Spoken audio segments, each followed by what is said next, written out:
Hello दोस्तों, कैसे हो? Thank you very much for the love and respect you give it to our previous videos.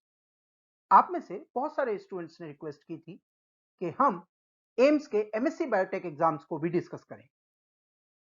अभी जैसा कि आप जानते हैं, एम्स के एमएससी बायोटेक के previous year question papers available ही नहीं है और उनमें से प्रीवियस ईयर क्वेश्चंस को डिस्कस करना एक डिफिकल्ट टास्क बन जाता है।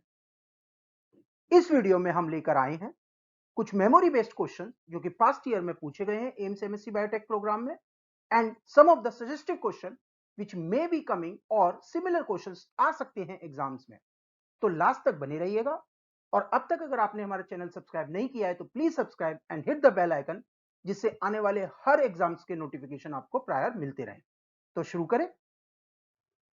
Which of the following will decrease in response to low levels of glutamate? Acetyl CoA, NADPH, pyruvate और all of these? देखिए, इस क्वेश्चन को सॉल्व करने के लिए आपको देखना पड़ेगा ये क्वेश्चंस को आप किस कंटेक्स्ट में ले रहे हैं। You can take it in context with glucogenic ketogenic amino acids. आप इसे न्यूरोट्रांसमीटर की कंटेक्स्ट में भी ले सकते हैं और एक और तरीका होता है इस क्वेश्चन को सॉल्व करने का, जिसमें कि we know that many enzymes they uses glutamate and produce acetyl CoA. For example coenzyme A transferase, ये क्या करता है, ये ग्लूटामेट को लेता है और एसिटाइल कोए बनाएगा। तो अगर हम इस कंटेक्स्ट में देखें तो अगर ग्लूटामेट कम होगा तो क्या कम होना शुरू हो जाएगा, आपका acetyl CoA which has to be converted by the enzyme, right? तो that means option A has to be the correct answer only if we are considering this reaction as a conversion of a enzymatic catabolism, right, या enzymatic reaction. ठीक है, चलिए आगे चलते हैं। Which antibodies are found in the salivary secretion? ये तो बहुत आसान है। देखिए, ये जो एंटीबॉडी जो कि सलाइवा में मिलती है वो होती है आपकी सिक्रीटरी आईजीए, जिसको हम कैपिटल एस आईजीए भी बोलते हैं, राइट? डायमेरिक होती है ना, और कुछ हद तक आपकी आईजीजी भी मिलती है। तो इसमें से ऑप्शन क्या हो जाएगा? Option C. What is minimum unit of cellulose? Is it cellobiose, sucrose, maltose और आइसोमाल्टोज?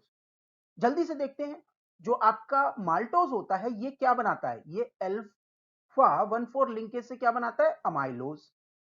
ठीक है, जबकि आपका माल्टोज एंड आइसोमाल्टोज ये अल्फा 1,4 एंड अल्फा 1,6 को यूज करके क्या बनाते हैं, अमाइलोपेक्टिन, राइट? चलिए, बोथ अमाइलोज एंड अमाइलोपेक्टिन क्या बनाते हैं हमारे को, स्टार्च या फिर ग्लाइकोजन। सुक्रोज एक डाइसेकेराइड है जो आके पॉलीमराइज नहीं होता है, जबकि सेलोबायोस जो कि आपस में कनेक्ट करता है बीटा 1,4 लिंकेज से और आगे जाके क्या बनाता है, cellulose, right? So here the option A has to be the correct answer. Which amino acid is present in the plasma membrane? Alanine, glutamine, glycine और सीरिन?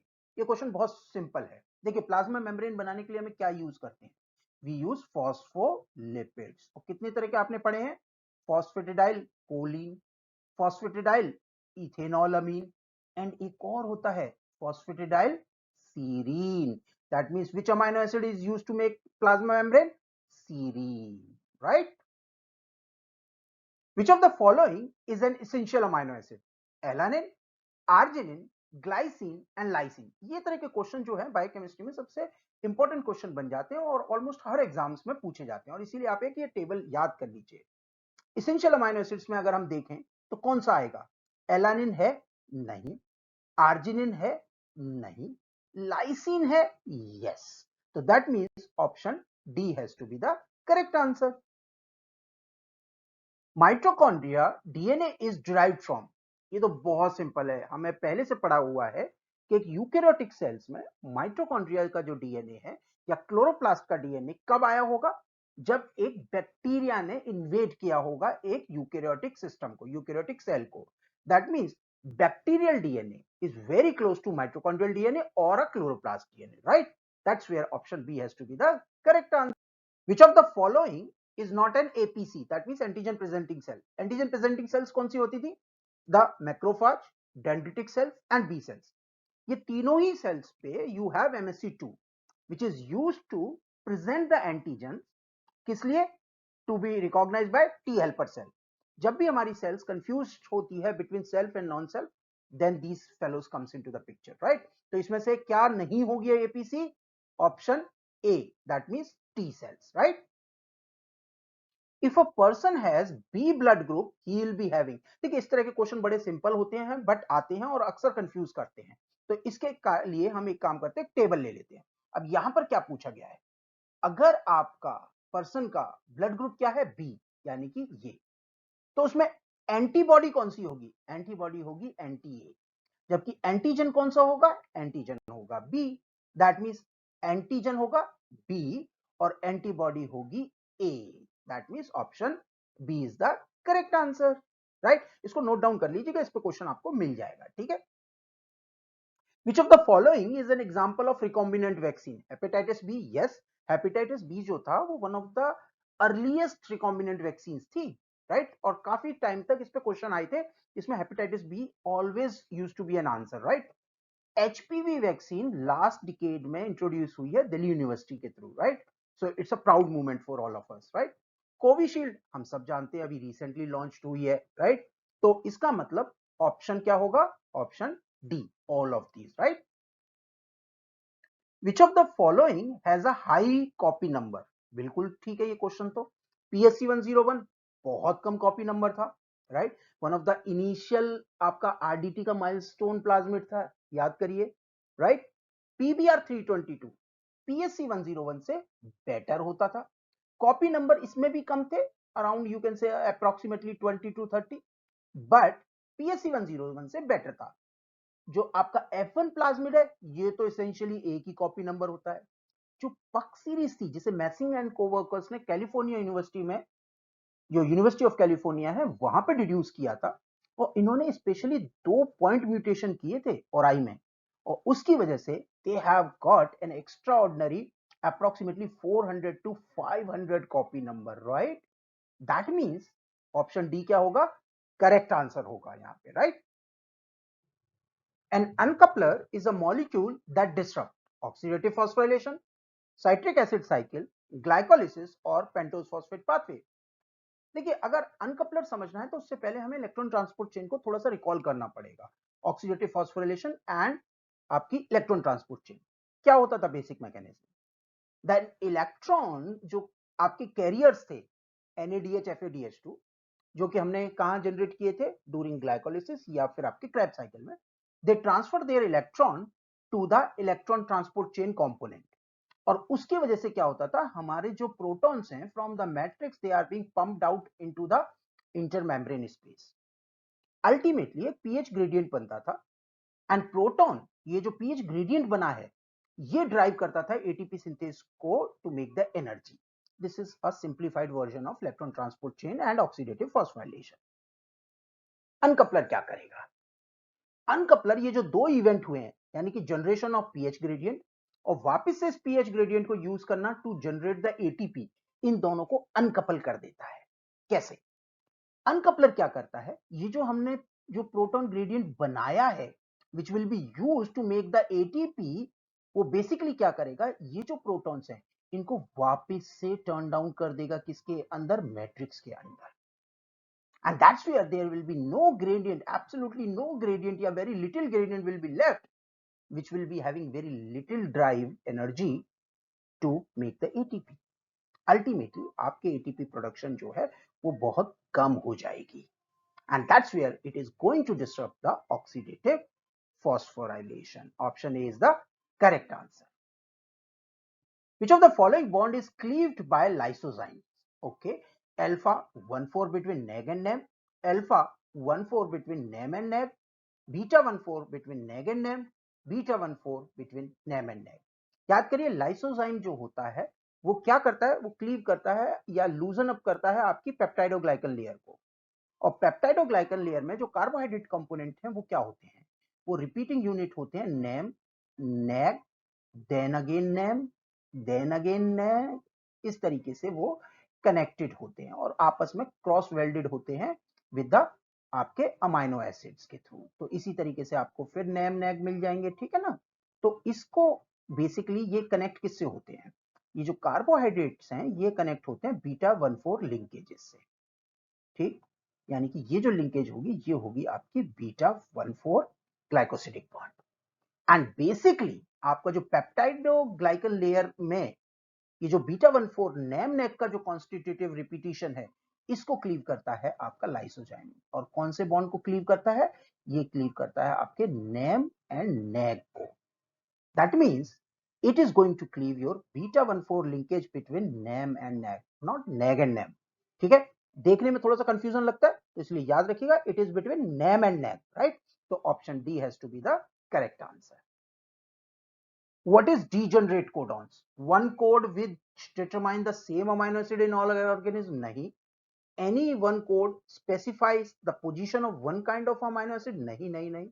डिजेनरेसी क्या होती थी, कोडॉन डिजेनरेसी, अगर एक ही अमाइनो एसिड को कोड करने के लिए आपके पास मल्टीपल कोडॉन्स हो, लाइक फॉर एग्जांपल सीरीन के लिए हमारे पास 6 डिफरेंट तरह के कोडॉन्स हैं, तो उसको बोलते थे कोडॉन डिजेनरेसी, याद करिए। तो इसीलिए जो ऑप्शन सी है वो आपका यहां पर क्या हो जाएगा, सही हो जाएगा, ठीक है ना। After activation amino acid is attached eight, बताइए इससे भी सिंपल कोई क्वेश्चन हो सकता है। जब आपका एक बार अमाइनो एसिड एक्टिवेशन हो गया ड्यूरिंग ट्रांसलेशन प्रोसेस, तो ये कहां लगाया जाता है, it is being tether at the tRNA. That means option A is the correct answer. Transcription process do not require, हाँ ये क्वेश्चन थोड़ा सा आपको कंफ्यूज कर सकता है। Primer, RNA polymerase, rNTPs, DNA template. अब जिन बच्चों ने रेप्लिकेशन या ट्रांसक्रिप्शन को इमीडिएटली पढ़ा है या जस्ट सुपरफिशियली पढ़ा है तो वो इस क्वेश्चन को थोड़ा सा दिक्कत में आ जाएंगे, उनको लगेगा सारे ही ऑप्शन तो करेक्ट हैं। यहां पर एक इंपॉर्टेंट डिफरेंस हम आपको बताते हैं बिटवीन डीएनए पॉल जो रेप्लिकेशन कराता है और आपका आरएनए पॉल जो कि आपका ट्रांसक्रिप्शन कराता है। मोस्टली दोनों ही प्रोसेसेस में सेम कंपोनेंट यूज होते हैं, बट एक चीज के, डीएनए पॉल कभी भी आपका डीएनए सिंथेसिस को इनिशिएट नहीं कर सकता। It always require a template and a primer on which it is going to attaches the nucleotides. On contrast to this, जो आपका आरएनए पॉल है, it does not require any primer. ये आपका initiator polymerase होता है, यानी कि ये स्क्रैचेस से आपका टेम्पलेट डिपेंडेंट आरएनए सिंथेसिस कर सकता है। इसीलिए जब भी रेप्लिकेशन होती है, हैव यू एवर नोटिस कि जो प्राइमर बनाने का काम करता है वो कौन होते हैं, they are mostly RNA polymerase. So RNA polymerase is an initiator polymerase, DNA polymerases are the extenders. उनको हमेशा जरूरत पड़ेगी प्राइमर्स की इन ऑर्डर टू एक्सटेंड, ठीक है। तो इसका मतलब ऑप्शन क्या हो जाएगा, ऑप्शन होगा ए। Which of the following amino acid is also known as helix terminator? Blindly it is proline. Proline कभी भी अल्फा हेलिक्स के मिड में मिलेगा ही नहीं, और जब भी मिलेगा हेलिक्स वहीं टर्मिनेट हो जाएगा। It is called as helix breaker या फिर हेलिक्स टर्मिनेटर ऑल्सो। तो यानी ऑप्शन डी जो है वो करेक्ट हो जाएगा। विच of the following combination is an essential fatty acid? Okay, omega 3 and omega 5, omega 3 and omega 6, omega 3 and omega 7, omega 3 and omega 9। देखिए जब भी ओमेगा की बात आती है तो इसका सीधा सा मतलब है हम अनसैचुरेटेड फैटी एसिड्स की बात कर रहे हैं, और अनसैचुरेटेड फैटी एसिड हमेशा अच्छे होते हैं। हमारी बॉडी सैचुरेटेड तो बना सकती है, अनसैचुरेटेड नहीं बना पाती एक लिमिट के बाद, और इसीलिए हमें वो बाहर से चाहिए खाने में, ठीक है। अब आपको एक चीज याद रखनी होगी, आप लोग बहुत सारा जंक फूड खाते हैं, बहुत सारी ऑयली चीजें भी खाते होंगे, ऑब्वियसली आपकी एज है। तो अब आप एक काम करिएगा, आप उनके जो प्रेस्क्रिप्शन होता है जहां पे रेसिपी लिखी होती है वहां पे देखिएगा कौन सा ओमेगा को वो एडवोकेट कर रहे हैं, which oil they are using, which omega they are talking, ठीक है।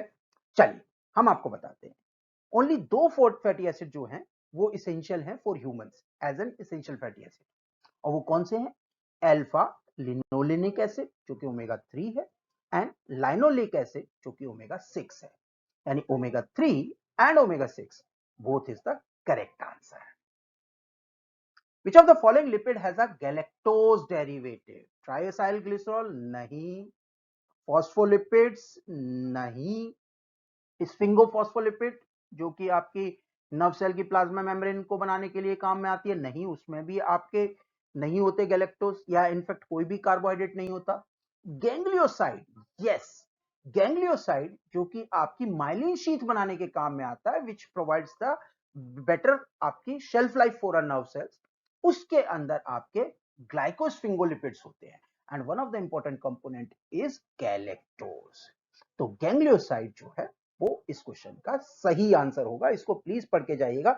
स्फिंगोफॉस्फोलिपिड से जनरली हम प्लाज्मा मेम्ब्रेन ऑफ न्यूरॉन्स बनाते हैं, जबकि गैंग्लियोसाइड से हम जनरली माइलिन शीथ बनाते हैं, राइट। चलिए, Which antibodies are associated with allergic reaction? Type 1 hypersensitivity हमने बहुत बार बात करी है इसके अपने डिफरेंट मेगा रिवीजन्स में, और वो कौन सी एंटीबॉडी होती है? आईजी। ये क्वेश्चन आपको मिलेगा ही मिलेगा कई जगह पे। और ये कैसे करती है? आईजी जब रिलीज होती है, सीक्रेट होती है ब्लड में, तो ये जाके सिट करती है किस पे? आपके बेसोफिल या मास्ट सेल्स पे। और इसका काम क्या है?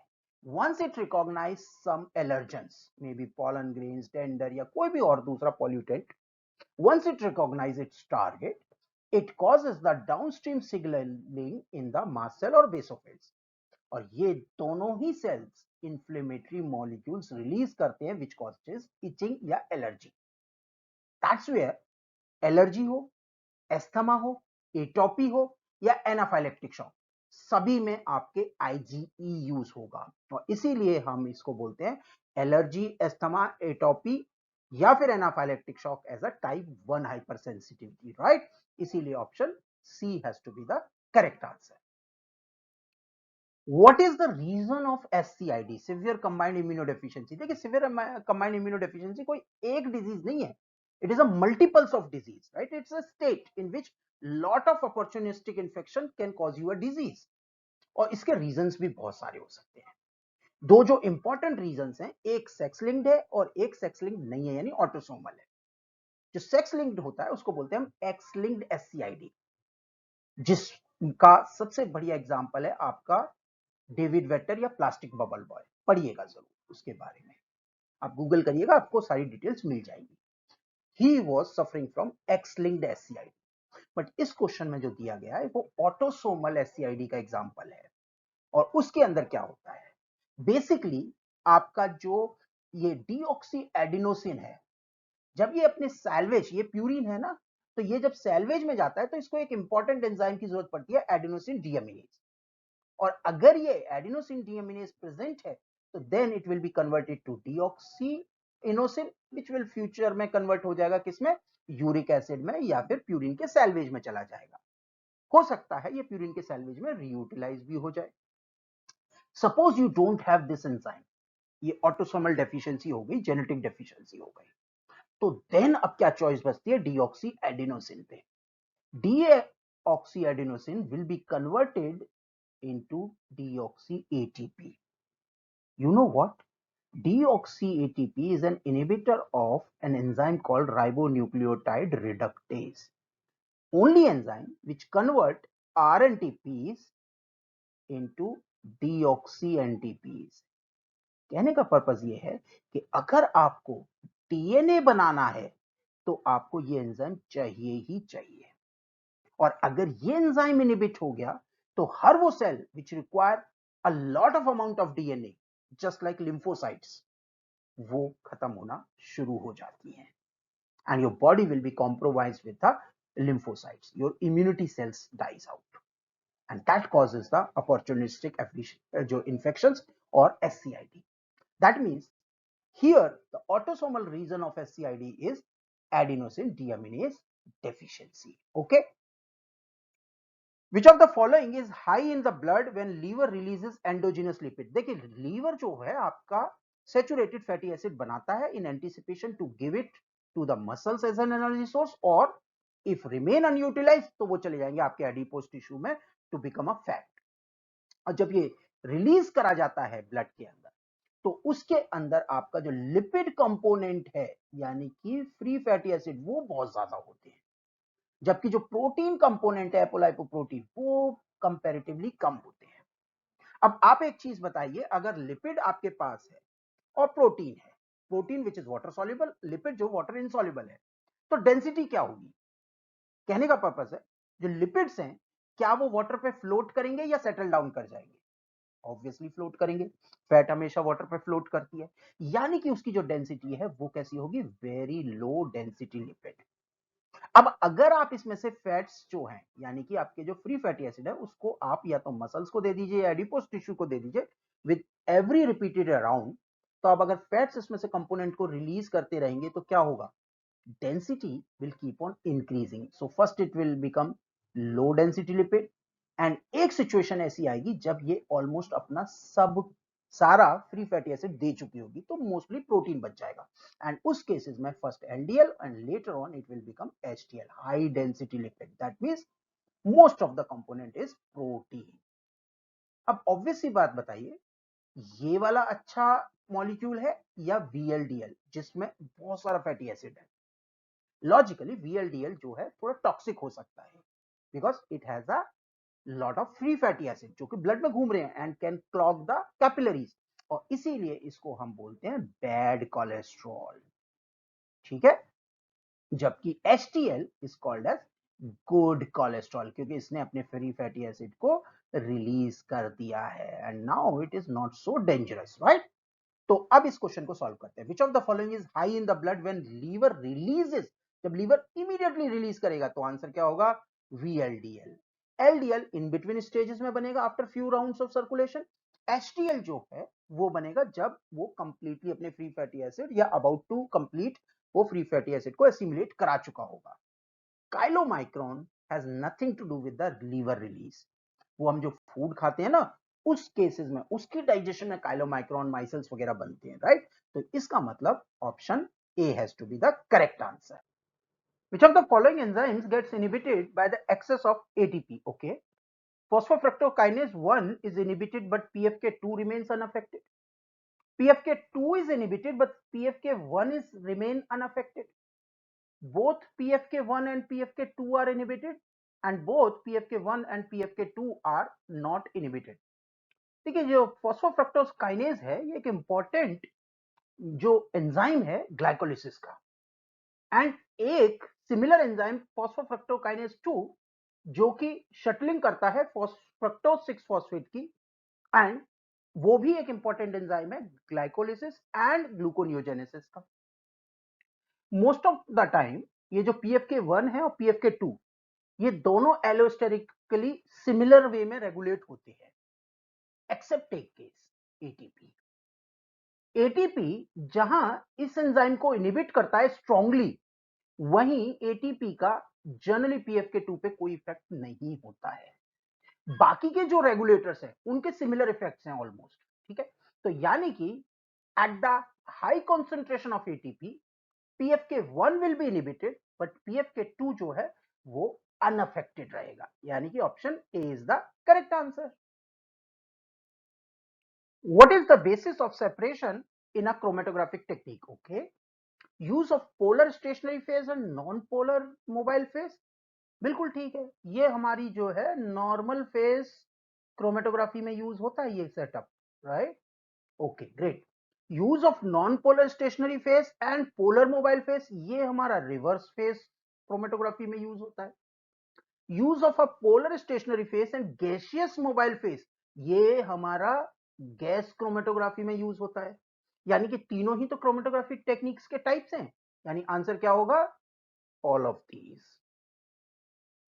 Which of the blotting technique is used for the studies of specific DNA sequences using DNA probe? ये देखिए, ये क्वेश्चन जो है ये आपके आएंगे ही आएंगे, ब्लॉटिंग आपको मिलेगा ही मिलेगा, और हमने अपने हर मेगा रिवीजन में बोला है कि आप इस टेबल को या इस फिगर को आप अपना नोट डाउन कर लीजिए। अब देखते हैं जरा, जो आपका सदर्न ब्लॉट है वो क्या कह रहा है? DNA analysis bye DNA probe, जो कि क्वेश्चन में पूछा है, तो आंसर तो हमारा हो गया क्या? Southern blot. ठीक है ना, यानी कि ऑप्शन ए जो है वो तो ठीक आंसर है। इसके अलावा नॉर्दर्न ब्लॉट किस लिए यूज होता है? Northern blot is used for RNA analysis bye DNA probe. Western blot में हम प्रोटीन क्वांटिटेशन करते हैं बाय यूजिंग एंटीबॉडी। और ईस्टर्न ब्लॉट जो आपकी ब्लॉटिंग है उसमें हम पीटीएम यानी पोस्ट ट्रांसलेशन मॉडिफिकेशन को स्टडी करते हैं, यानी कि यहां पे ऑप्शन जो है वो ए होगा। बट इस फिगर को आप नोट डाउन कर लीजिए, ये आपको एक क्वेश्चन दे जाएगा, ठीक है। Which of the following RNA types is maximum in a eukaryotic cell? MRNA, tRNA, miRNA और आरआरएनए। देखिए ये जो अबंडेंस है, रिलेटिव अबंडेंस ऑफ आरएनए, ये चेंज हो जाती है depending on the numbers as well as mass. अगर हम मास के वाइज बात करें, आरएनए टोटल मास, तो generally ribosomal RNA has a higher abundance, जो कि इस क्वेश्चन का आंसर भी है, ठीक है। बट अगर हम नंबर वाइज बात करें तो टीआरएनए जनरली ज्यादा हो जाता है। तो आपको देखना होगा क्वेश्चन क्या बोल रहा है। अगर क्वेश्चन में कुछ भी नहीं दे रखा तो you just go by the mass, ठीक है। तो यानी कि ऑप्शन डी जो है वो करेक्ट होगा, ठीक है। Which of the following is a signature of a competitive inhibition? Okay, ये तो बहुत सिंपल है। एक कॉम्पिटिटिव इनिबिशन में क्या होता है? The inhibitor just compete for the active site with the substrate, और उसकी वजह से जो भी एक्टिव साइट का फीचर है वो आपका ऑल्टर हो जाएगा। और एक्टिव साइट का फीचर क्या होता है? जो सबस्ट्रेट से रिलेटेड हो, के, यानी कि जो Vmax है वो तो चेंज नहीं होगी, बट Km है वो इंक्रीज हो जाएगा। देखिए आपका Km जो है वो क्या हो गया? इंक्रीज हो जाता है, right. That means option D जो है वो करेक्ट होगा। विच of the following vitamin is essential for collagen synthesis? Okay, देखिए कोलेजन पे एक और चीज जो आपको याद रखनी है, वो हो सकता है क्वेश्चन पूछ ले। कोलेजन एक ऐसा प्रोटीन है जिसमें दो यूनिकनेस है। एक तो इसके अंदर ट्रिपल हेलिक्स होता है, ट्रिपल हेलिक्स का ये एग्जांपल है, ठीक है। तो ये भी क्वेश्चन आ सकता है। या फिर कोलेजन के अंदर एक अमाइनो एसिड होता है जो जनरली हेलिक्स में नहीं मिलता है, और वो कौन सा था? प्रोलिन। तो जो प्रोलिन है उसकी काफी अबंडेंस होती है कोलेजन में। तो ये दो क्वेश्चन जो है कोलेजन से रिलेटेड पूछ लिए जाते हैं। अब अगर हम इस क्वेश्चन में बात करें तो जो कोलेजन है उसमें भी प्रोलिन का यहां पे रोल है। Basically what we do is we convert ये जो प्रोलिन होता है उसमें को हम कन्वर्ट करते हैं 4 हाइड्रोक्सी प्रोलिन में, और उसके लिए जो एंजाइम रेस्पॉन्सिबल है वो है आपका प्रोलिन 4 हाइड्रोक्सिलेज, जो कि यूज करता है ऑक्सीजन को, अल्फा केजी को, to convert the L proline into the 4 hydroxy proline. Do you know ये जो एंजाइम है, ये एंजाइम को जरूरत पड़ती है एक किसकी? विटामिन की, एस्कॉर्बिक एसिड। और एस्कॉर्बिक एसिड यानी कि vitamin C is essential for the activity of this enzyme. अगर एस्कॉर्बिक एसिड आप नहीं देंगे तो क्या होगा?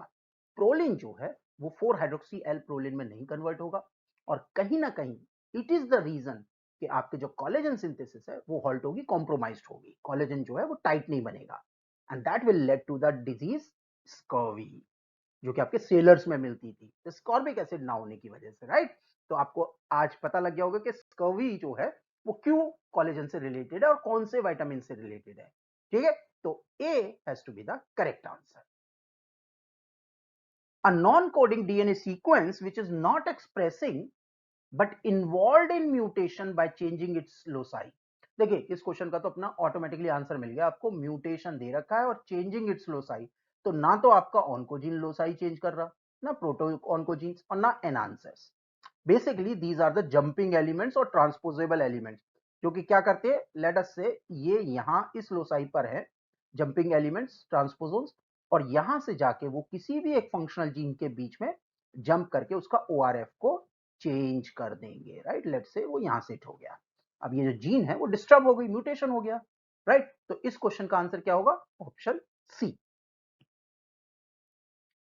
Babies with jaundice are often treated with phototherapy lamp which emit blue green light that। देखिए ये जो क्वेश्चन है इसमें क्या है, बेसिकली जो बेबीज होते हैं जो जॉन्डिस से आपका आप कह सकते हैं कि जॉन्डिस होता है जिनको, तो उनको हम फोटोथेरेपी लैंप देते हैं, ब्लू लाइट को एक्सपोज करते हैं। और ये किस लिए जरूरी होता है? ये बेसिकली एक येलो कलर का सब्सटेंस जो हमारे बॉडी में मिलता है बेबी के, जिसे हम बिलिरुबिन्स भी बोलते हैं, उसको ब्रेक डाउन करता है so that it can easily be excreted in the urine.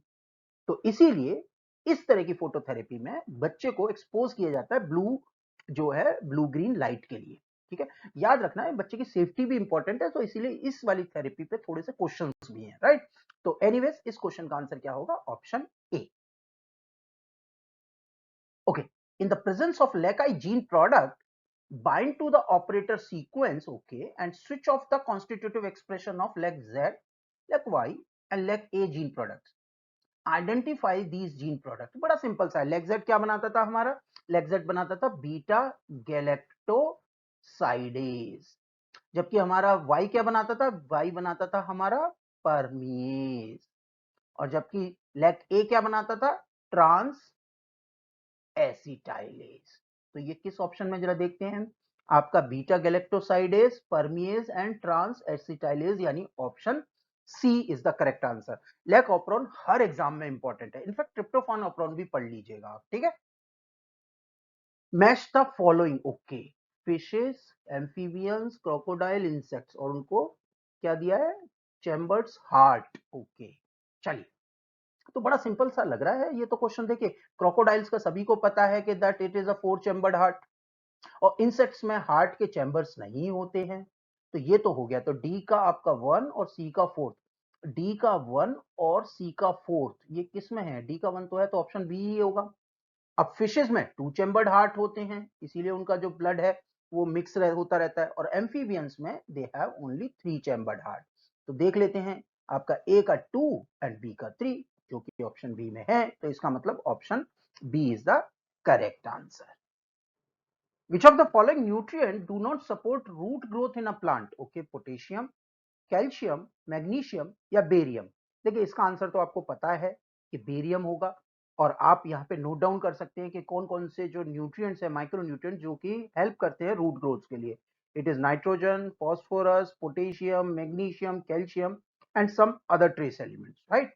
तो यानी कि इस क्वेश्चन का आंसर क्या होगा? बेरियम. बेरियम इनफेक्ट टॉक्सिक होता है प्लांट्स के लिए. राइट. चलिए. Wacheria bancrofti is a dreadful endoparasite of a man and also need blood-sucking insect. Generally, ये mosquitoes होते हैं, right? To propagate, okay. If its secondary host become diurnal, दिन वाला हो जाए अगर secondary host, जो कि आपका mosquito होता है, then nocturnal, what will be the consequences? Microfilariae larvae will still propagate with the same potency. Microfilariae larvae will propagate with the enhanced potency. Microfilariae larvae will propagate with a decrease potency, या फिर वो fail to propagate होगा. देखिए, इनकी interesting होती है वॉचेरिया बैनक्रॉफ्टाई. ये जो ह्यूमंस है उसके अंदर ये रहता है जनरली लिम्फ एरियाज में या लिम्फ नोड्स में या फिर ब्लड एरियाज में. राइट. और नॉर्मली इसकी एक खासियत होती है, ये जो लार्वा होता है ये only comes in the night times, जिससे कि इनका जो सेकेंडरी होस्ट है उसके लिए एक्सपोज हो सके. अब देखिए, मॉस्किटो तो रात में आते हैं मोस्टली. ठीक है. तो रात में क्या होता है, ये ऊपर सरफेस पे आ जाता है, जिससे कि जो आपका मॉस्किटो जब वो बाइट करे और सक करे ब्लड को, तो ये भी उसके साथ चले जाए और अपनी साइकिल को, लाइफ साइकिल को कंप्लीट करे. अगर बाय एनी चांस मॉस्किटो इनको नहीं लेते रात में, तो दिन में क्या होता है इन लार्वे के साथ? दिन में ये लार्वे डीप सीटेड चले जाते हैं. तो दिन में ये लार्वे मॉस्किटो से एक्सपोज होंगे नहीं. अब अगर क्या होगा, अगर ये सेकेंडरी होस्ट यानी मॉस्किटो डायूर्नल हो जाए नॉक्टर्नल की बजाय, तो दिन में लार्वे तो अंदर रहेंगे. तो यानी कि जो मॉस्किटो है will never be infected with these larvae. अब क्वेश्चन आता है कि तो फिर इन लार्वा का होगा क्या? ये लार्वे अनलेस अनटिल मॉस्किटो के सिस्टम में नहीं जाते, तब उसके बाद कुछ टाइम के बाद ये खुद से खत्म होना शुरू हो जाते हैं. तो बस अगर आप मॉस्किटो को दिन का पैथोजन बना दीजिए, दिन का आप इंसेक्ट का पेस्ट बना दीजिए रात के बजाय, तो आपका ये जो डिजीज है ये ऑटोमेटिकली खत्म हो जाएगी. They will fail to propagate. यानी ऑप्शन डी जो है वो इसका करेक्ट आंसर होगा. ठीक है. थोड़ा सा पढ़ लीजिएगा इसकी लाइफ साइकिल को. What is the contribution of William Harvey, वो इंग्लिश फिजिशियन, और इनका तो हम सबको पता है कि किस लिए इनको हम याद करते हैं. Discovery of blood circulation, and थोड़ा सा इन्होंने हमें हार्ट के बारे में भी बताया था. ठीक है ना. तो डिस्कवरी ऑफ ब्लड सर्कुलेशन जो है विलियम हार्वे, एनिमल फिजियोलॉजी में इनका बड़ा इंपॉर्टेंट रोल था. ठीक है ना. चलिए. विच of the following statement is incorrect about monosaccharides? Okay, glucose is Eldhose, ठीक है बिल्कुल. फ्रक्टोज इज अ कीटोज, ये बिल्कुल ठीक है. Glucose is dextrorotatory, yes, इसका प्लस 52.7 होता है. राइट. जो एंगुलर रोटेशन है. जबकि fructose is a levorotatory, ये भी सही है, इसका -92 डिग्री होता है. Glucose and fructose can be used as a precursor for glycolysis, ये भी ठीक है, दोनों ही यूज हो सकते हैं, बिल्कुल ठीक है। And glucose can form polymer while fructose can not, नहीं ये गलत हो गया। ग्लूकोज से आप कई सारे पॉलीमर बना सकते हैं। आप क्या बना सकते हैं, देखिए माल्टोज और सेलोबायोज बना लीजिए एंड आइसोमाल्टोज, तो हमने उसके बारे में बात करी थी। तो क्या क्या बन सकता है, इससे स्टार्च बन सकता है, इससे आपका ग्लाइकोजन बन सकता है ग्लूकोज से, और ग्लूकोज से ही आप सेलुलोज भी बना सकते हैं by changing the types of glycosidic bond. Fructose में भी एक पॉलीमर बनता है जिसे पॉलीफ्रक्टन या फिर एक इंपॉर्टेंट नाम से जानते हैं जिसे कहते हैं हम इनुलिन, राइट। तो फ्रक्टोज का एक ही पॉलीमर है, एक इंपॉर्टेंट पॉलीमर है जिसको हम सब जानते हैं, जिसको हम इनुलिन बनते हैं, इनुलिन बोलते हैं। तो फ्रक्टोज पॉलीमर बनाता है, राइट। तो इसका मतलब option D is correct. Which of the following is not a post-transcriptional modification? Okay, post-transcriptional modification बोला जा रहा है, इसका मतलब यूकैरियोटिक सेल्स की बात हो रही है, यानी कि जो आपका आरएनए प्रिकर्सर है वो कहां बन रहा है, आपके न्यूक्लियस में, और उसके साथ कुछ मॉडिफिकेशन होना है, ठीक है। और क्या क्या मॉडिफिकेशन होते हैं हम सब मालूम है, उसमें 5 प्राइम कैपिंग होता है, पॉली ए टेल लगता है और उसका स्प्लाइसिंग होता है। इसके अलावा कुछ आरएनए एडिटिंग भी हो सकती है, ये सब पोस्ट ट्रांसक्रिप्शनल मॉडिफिकेशन है। O-glycosylation is a post translational modification, जिसमें पेप्टाइड के ऊपर हम ग्लाइकोसाइलेशन करते हैं, ठीक है। तो यानी कि इस क्वेश्चन का आंसर होगा option D. Which of the following won the Nobel Prize for their work on genomes of extinct hominins and human evolution? Okay, James P Allison and Tasuku Honjo, नहीं, इनको मिला था नोबेल प्राइज, सभी को मिला हुआ है नोबेल प्राइज, बट इनको मिला था कैंसर इम्यूनोथेरेपी के लिए, भाई, ठीक है, 2018 में। Michael Houghton and Rice and Alter, इनको नोबेल प्राइज मिला था for the discovery of hepatitis C virus. David Julius and Patapoutian, इनको मिला था discovery of receptor of touch and temperature. जबकि सवांते पाबो, ये बड़ा इंटरेस्टिंग है, इनको ह्यूमन इवोल्यूशन में नोबेल प्राइज मिला। एटलीस्ट नोबेल प्राइज जो है, they are recognizing the science जो कि क्लासिकल साइंस में नहीं बिलीव कर रहे हैं या क्लासिकल साइंस से अलग हटके काम कर रहे हैं, उनको भी रिकॉग्निशन मिल रहा है थ्रू नोबेल प्राइज। यानी कि सवांते पाबो, उनको नोबेल प्राइज मिला था for his work on genomes of extinct hominins and human evolution. Option C is the correct answer. The two hemiacetal isomers of glucose, alpha D glucose and beta D glucose, are simple. They are anomers. Alpha D glucose क्या होता है? Alpha D glucose होता है आपका ये structure जिसमें पहला जो C1 कार्बन है उस पे जो हाइड्रोक्सिल है वो कितना होता है, डाउन द प्लेन, उसके बाद down, then it will go up, then it will go down, then it will go CH2OH. This is your alpha D glucose. जबकि बीटा डी ग्लूकोज क्या होता है, बीटा डी ग्लूकोज में ये जो first है C1 ये आ जाएगा ऊपर, rest of the chemistry remain same. Do you know what, दोनों केमिकल एनोमर्स हैं। बीटा डी ग्लूकोज और अल्फा डी ग्लूकोज में सिर्फ और सिर्फ किस चीज का अंतर है, जो आपका C1 कार्बन है, एनोमेरिक कार्बन है, उस पे जो हाइड्रोक्सिल अटैच्ड है वो या तो अबव द प्लेन है या below the plane. And do you know, based on these differences, इनकी जो स्पेसिफिक एंगुलर रोटेशंस है दोनों की डिफरेंट होती हैं, राइट। चलिए, option D is the correct answer. Which of the following correctly represent the chambers of a mammalian heart? Okay, 4 chamber, 1 atrium and 3 ventricle, नहीं, mammals में क्या होते हैं, 4 चैम्बर होते हैं, 2 आर्ट्रियम होते हैं और 2 वेंट्रिकल्स होते हैं, राइट। तो इसका मतलब ऑप्शन बी करेक्ट आंसर है। क्वेश्चन बहुत सिंपल्स होते हैं एम्स एमएससी बायोटेक में, प्लीज ध्यान से करके जाएगा, सिंपल, आपकी इवन 11 12 की बायोलॉजी से भी क्वेश्चन बन जाते हैं, ठीक है। Acetyl CoA can be directly converted to all except, बिल्कुल ठीक है, एसिटाइल कोए से आप ग्लूकोज नहीं बना सकते, बिकॉज आप ध्यान दीजिए ग्लाइकोलिसिस के दौरान यू हैव मेड पायरुवेट, जो कि एक इरिवर्सिबल स्टेप्स में after a loss of carbon dioxide it becomes a C2 carbon called acetyl CoA. अब एक बार आप C3 से C2 बन गए तो आप वापस नहीं जा पाएंगे ग्लूकोनियोजेनेसिस में। एसिटाइल कोए पे चॉइसेस क्या हैं, acetyl CoA can enter into the crab cycle में चली जाए या फिर ये फैटी एसिड बायोसिंथेसिस में निकल जाए। राइट। तो fatty acid biosynthesis related chemicals आप बना सकते हैं, जो कि आप फैटी एसिड है, कोलेस्ट्रॉल है, कीटोन बॉडीज है, ये सब आप बना सकते हैं एसिटाइल कोई से, राइट। चलिए जी, option A is the correct answer. Eukaryotic plasma membrane is made up of all except carbohydrates होते हैं। यस, यूकेरियोटिक प्लाज्मा मेम्ब्रेन में आपके ग्लाइकोसाइलेशंस वगैरह होते रहते हैं, ठीक है ना, जो आपके फॉस्फोलिपिड बाइलेयर्स हैं। ट्राइग्लिसराइड्स नहीं, ट्राइग्लिसराइड्स को हम बोलते हैं फैट्स, और फैट्स जो होते हैं बहुत ज्यादा एक्सटेंसिव हाइड्रोफोबिक होते हैं। whenever you want to construct a plasma membrane, molecule has to be amphipathic. You can't be too extreme of hydrophobic, you can't be too extreme of hydrophilic. आपको एक मीडियोकर मॉलिक्यूल चाहिए। Fats जो हैं वो essentially very high hydrophobic हैं, right. तो इसीलिए आपका जो फैट्स है वो आंसर नहीं होगा किसका, प्लाज्मा मेम्ब्रेन का, राइट। चलिए, after digestion of restriction endonuclease DNA strands can be joined again by, ये तो बहुत सिंपल है, मॉलिक्यूलर ग्लू बोलते हैं उसको, हमने कई बार इसको डिस्कस किया है। DNA ligase, yes. DNA polymerase किस लिए जरूरी होता है, रेप्लिकेशन के लिए। डीएनए टोपोआइसोमरेज किस लिए जरूरी होता है, to remove the super coiling, या फिर कुछ केसेस में introduce the super coilings, right. And DNA gyrase किस लिए यूज होता था, बैक्टीरियल एंजाइम्स है, again removing of super coilings, right. चलिए, the sickle cell anaemia is caused by single point mutation of glutamate at the sixth position to the valine of beta chain of hemoglobin, single point mutation of valine at the sixth position to the glutamate of beta chain of a hemoglobin, single point mutation of glutamate at the sixth position to the valine of alpha chain of hemoglobin, or nonsense mutation of glutamate at the sixth position to the valine of beta chain of hemoglobin. देखिए, sickle cell anemia होता क्यों है।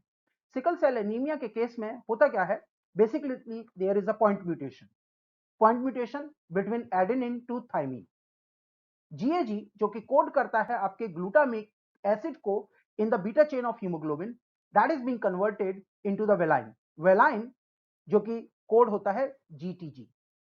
अब point क्या है कि जो glutamic acid है वो एक चार्ज्ड अमाइनो एसिड है, नेगेटिवली चार्ज्ड अमाइनो एसिड, जबकि वेलाइन एक हाइड्रोफोबिक अमाइनो एसिड है। That means the character of amino acid is being totally changed, which led to the formation of hemoglobin beta chain especially, और उसकी वजह से जो RBC हैं वो हमारी सिकल शेप हो जाती है। इसका मतलब सिकल सेल एनीमिया किसकी वजह से होगा, single point mutation of glutamate at the sixth position of valine of beta chain, that is option A. True about sickle cells are except, okay, single nucleotide changes result in the change of glutamine to valine, बिल्कुल ठीक है। देखिए answer, इसमें हमने क्या करा था, हमने चेंज किया था सिर्फ एक न्यूक्लियोटाइड को, देखिए, राइट। और उसकी वजह से क्या हुआ, पहले जो ग्लूटामिक एसिड जो कि एक पोलर अमाइनो एसिड है वो बन रहा था, अब क्या बनना शुरू हो गया, एक hydrophobic amino acid valine. That means you have convert the chemistry, mutation chemistry में हुआ, और उसकी वजह से जो आपका फिनोटाइप जो चेंज हुआ है वो क्या हुआ है, पोलैरिटीज में डिफरेंस आ गया अमाइनो एसिड्स की, राइट।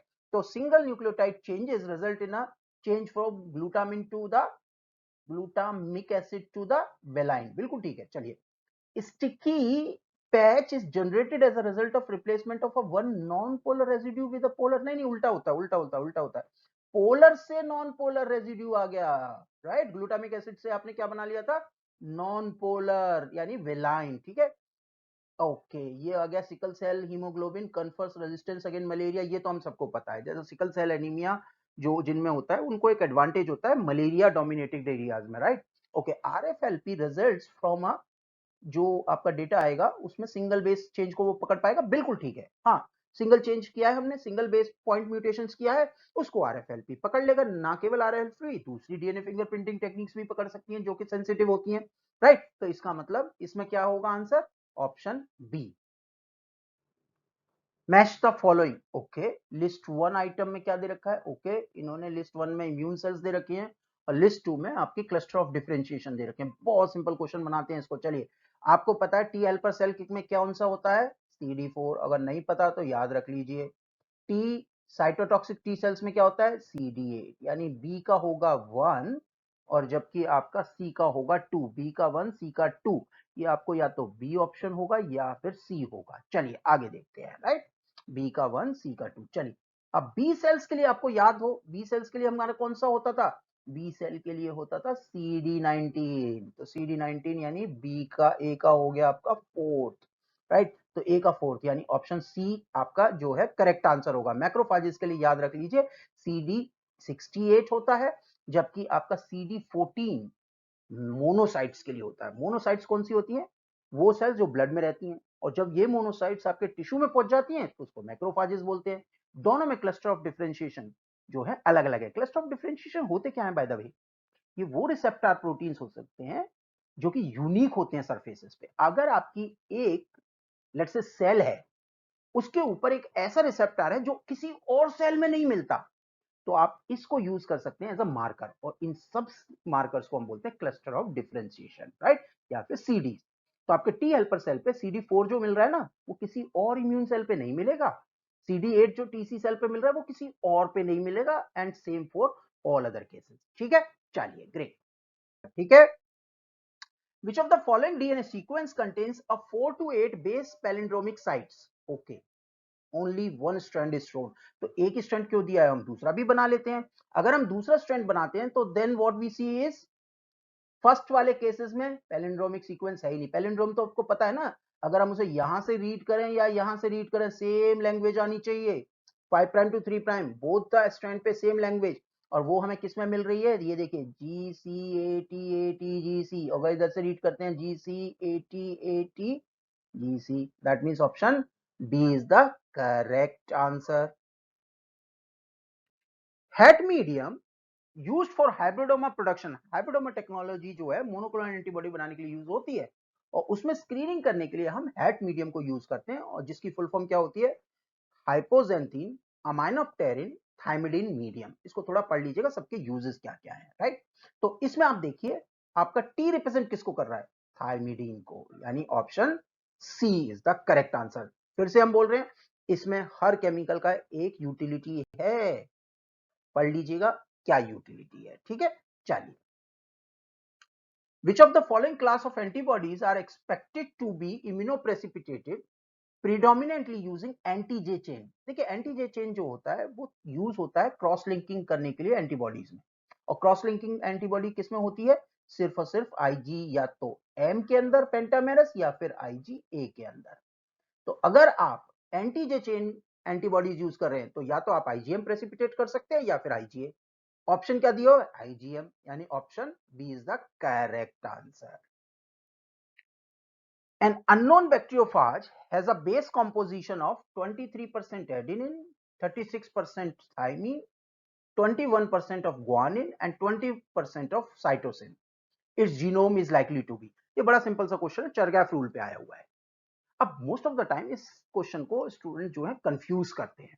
याद रखिए चरगैफ के जो रूल थे उसकी एक बहुत बड़ी इंपॉर्टेंट जो है रूल था। चरगैफ के रूल का भी एक रूल है, क्या, कि चरगैफ के जो एप्लीकेशंस है रूल्स की, वो सिर्फ और सिर्फ डबल स्टैंडर्ड डीएनए पे होती है, सिंगल स्टैंडर्ड डीएनए पे नहीं होती है। यानी जो हम पढ़ते हैं कि adenine is equal to thymine and cytosine is equal to guanine, ये सिर्फ और सिर्फ किस पे अप्लाई होती है, डबल स्टैंडर्ड डीएनए पे। अगर वो अनइक्वल है तो वो कैसे होंगे, single stranded DNA. That means option B is the correct answer. एक और चरगैफ का क्वेश्चन देख लेते हैं। In a double standard DNA the percentage of a cytosine is 30%। देखिए आपको क्या दे रखा है, डबल स्टैंडर्ड डीएनए, यानी कि चरगैफ का रूल लगेगा।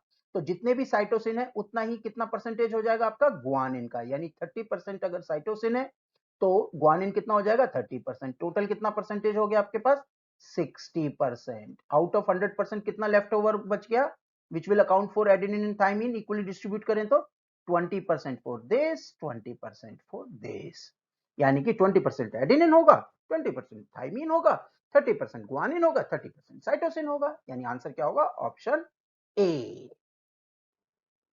Why are methionine and tryptophan often used to design DNA probes from amino acid sequences? Okay, देखिए मिथ्योनिन और ट्रिप्टोफान के बारे में सबसे इंपॉर्टेंट वन लाइनर क्या है, ये दो अकेले ऐसे अमाइनो एसिड है which is being coded by only one genetic codon, यानी इनके अंदर कोडॉन डिजेनरेसी है ही नहीं, सिर्फ यही दो हैं। Rest 18 have more than one codon to be coded. तो यानी कि they do not have degenerated codons. तो जब आपके पास ऑल्टरनेट होंगे नहीं तो आप स्पेसिफिक डिजाइन कर सकते हो डीएनए प्रोब्स, यानी कि ऑप्शन ए जो है वो करेक्ट आंसर होगा। ठीक है, चलिए। Dolly sheep was created by simple. जब भी डॉली शीप का नाम आता है तो एक ही टेक्निक याद आती है, एससीएनटी यानी सोमेटिक सेल न्यूक्लियर ट्रांसफर। याद करिए हुआ क्या था, यहां पर एक आपका पेरेंट था और एक और पेरेंट था। One was giving you the somatic cell. आप कोई भी सेल ले सकते हैं, अडर सेल ले लीजिए, कुछ भी ले लीजिए। और सोमेटिक सेल्स जो है उसमें क्या होता है, न्यूक्लियस 2n। और एक आपने ले लिया पेरेंट जो कि हमें क्या कंट्रीब्यूट करेगा, ओवम। ओवम में कैसा प्लॉइडी लेवल होता है, n। ठीक है, अब एक चीज इंटरेस्टिंग करते हैं। अब अगर हम इसमें से n को हटा देते हैं, यानी न्यूक्लियस एक्सपेल्ड कर देते हैं, तो ये रह गया सिर्फ और सिर्फ साइटोप्लाज्म, राइट। तो यानी एक पेरेंट हमें कंट्रीब्यूट कर रहा है ओवा का साइटोप्लाज्म, जबकि दूसरे पेरेंट से हम सिर्फ और सिर्फ उसका न्यूक्लियस ले लेते हैं, ठीक, यानी 2n। And 2n is being transferred into this cell, यानी कि हमने जो आपका न्यूक्लियस है वो किससे ड्राइव किया है, सोमेटिक सेल से। तो somatic cell is used to transfer the nucleus to create the Dolly. ठीक है, तो option B is the correct answer. The value of ionic product of water at 25 degrees Celsius is, always remember the ionic product of water is heavily dependent on the temperature. As you can see it in the table, the value of ionic product changes as the temperature is increased, and hence at 25 degrees Celsius this value comes around as 10 to the power minus 14, which is close to option C. Determine the pH of a 0.01 normal NaOH solution. इसको तो बहुत आराम से आप solution को निकाल सकते हैं कि पीएच ऑफ अ 0.01 नॉर्मल जो NaOH या फिर 10⁻² मोलर NaOH जो होगा उसको हम कैलकुलेट करेंगे। पहले आप जो NaOH दिया हुआ है तो उससे आप POH निकाल लीजिए, और once the you got the POH तो आप उसे 14 में से माइनस कर दीजिए तो आपका पीएच निकल आएगा। तो इसका ऑप्शन होगा option D, that is the pH of a 0.01 normal NaOH would be 12. Select the amino acid which can exist as a diastereomer: valine, proline, glycine, or isoleucine. Stereoisomers that are non-superimposable, non-mirror image are known as diastereomers, and generally this phenomena is observed when a chemical have more than one chiral center. Isoleucine and threonine has got two chiral centers, while glycine has none. So isoleucine and threonine will be existing as more than one diastereomers, while glycine will never produce a optically active compound. The following amino acid is least likely to be found in a alpha helix structure. बड़ा simple सा question है, और याद रखिए ये question आपको कई exams में मिलेगा। प्रोलिन जो होता है वो एक ऐसा अमाइनो एसिड है जो अल्फा हेलिक्स के इन बिटवीन कभी नहीं मिलेगा। इनफैक्ट प्रोलिन को हेलिक्स ब्रेकर भी बोला जाता है। तो यानी प्रोलिन की जो प्रोपेंसिटी है मिलने की अल्फा हेलिक्स में वो मिनिमम है या फिर होगा ही नहीं। Glycine is another amino acid जो कि लीस्ट लाइकली है किसी भी अल्फा हेलिक्स में मिलने के लिए। तो इसमें ऑप्शन जो होगा वो होगा ऑप्शन डी। आगे चलते हैं। Natural proteins are composed of 20 alpha amino acids. Which one of the following statements is true for any of these amino acids in a solution of pH 1.5? Only amino group is ionized, only carboxylic group is ionized, both amino and carboxylic groups are ionized, or both the amino and carboxylic groups are neutral. Always remember, every amino acid generally develops a net positive charge when it is kept at acidic pH, where amino group is protonated, and net negative charge at high pH, because the carboxylic groups gets deprotonated. So here the option A has to be the correct answer, that whenever any amino acid is kept at a very low pH, then only amino group is ionized.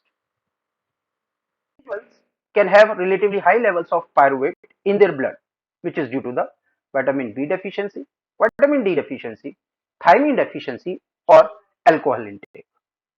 बड़ा interesting सा question है। अगर आप ध्यान से देखें जो pyruvate है वो कन्वर्ट होता है एसिटाइल कोए में through an enzyme pyruvate dehydrogenase, जिसको के जो यूज करता है कोफैक्टर थायमिन। अगर आपका पायरुवेट डिहाइड्रोजनेज वर्क नहीं करेगा तो आपका जो ग्लाइकोलिटिक एंड प्रोडक्ट है दैट इज पायरुवेट वो बिल्डअप होना शुरू हो जाएगा. It will never be converted into acetyl CoA जो कि कनेक्टिंग लिंक है between glycolysis and Krebs cycle. तो ऑब्वियसली बात है कि जब आपका पायरुवेट डिहाइड्रोजनेज वर्क ही नहीं कर रहा है because of the deficiency of thiamine, तो पायरुवेट जो है वो बिल्डअप होगा और कन्वर्ट होगा नहीं एसिटाइल कोए में. तो ऑब्वियसली इसका आंसर होगा option C that is thiamine deficiency. In glycolysis, pyruvate dehydrogenase is subjected to feedback inhibition by its products. The chemical compounds which might be involved in the process are listed below. A. NADH, B. FAD, C. Acetyl-CoA and D. Acetaldehyde. Now, which one of the following combination of above chemical compounds is involved in the feedback inhibition of pyruvate dehydrogenase? As you can see in the figure, pyruvate dehydrogenase can positively regulate by pyruvate and negatively regulated by NADH, acetyl-CoA and ATP.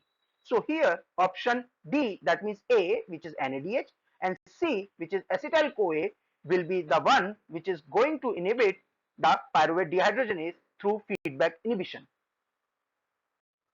Which of the following pair of amino acids are both glucogenic and ketogenic in nature? Alanine and lysine, lysine and leucine, isoleucine and phenylalanine, or aspartate and lysine. If you can see it in the figure, you can figure it out that lysine and leucine, they are the pure ketogenic amino acids, while there are 5 sets of amino acids which are both glucogenic and ketogenic. They are isoleucine, leucine, phenylalanine, tryptophan, and tyrosine. So, for the given question, the answer has to be the option C, that isoleucine and phenylalanine are both glucogenic and ketogenic in nature. The only enzyme belonging to Krebs cycle that is attached to inner mitochondrial membrane, that's very easy. Succinate dehydrogenase, also known as respiratory complex 2, is found embedded in inner mitochondrial membrane of eukaryotes. It is only enzyme which is common to Krebs cycle and electron transport chain. Process of production of glucose from amino acids and the glycerol portion of the fats is known as gluconeogenesis, glycogenolysis, glycerogenesis or glucosis. Gluconeogenesis is a metabolic pathway by which glucose is formed from the non-carbohydrate sources like lactate, amino acids or glycerol.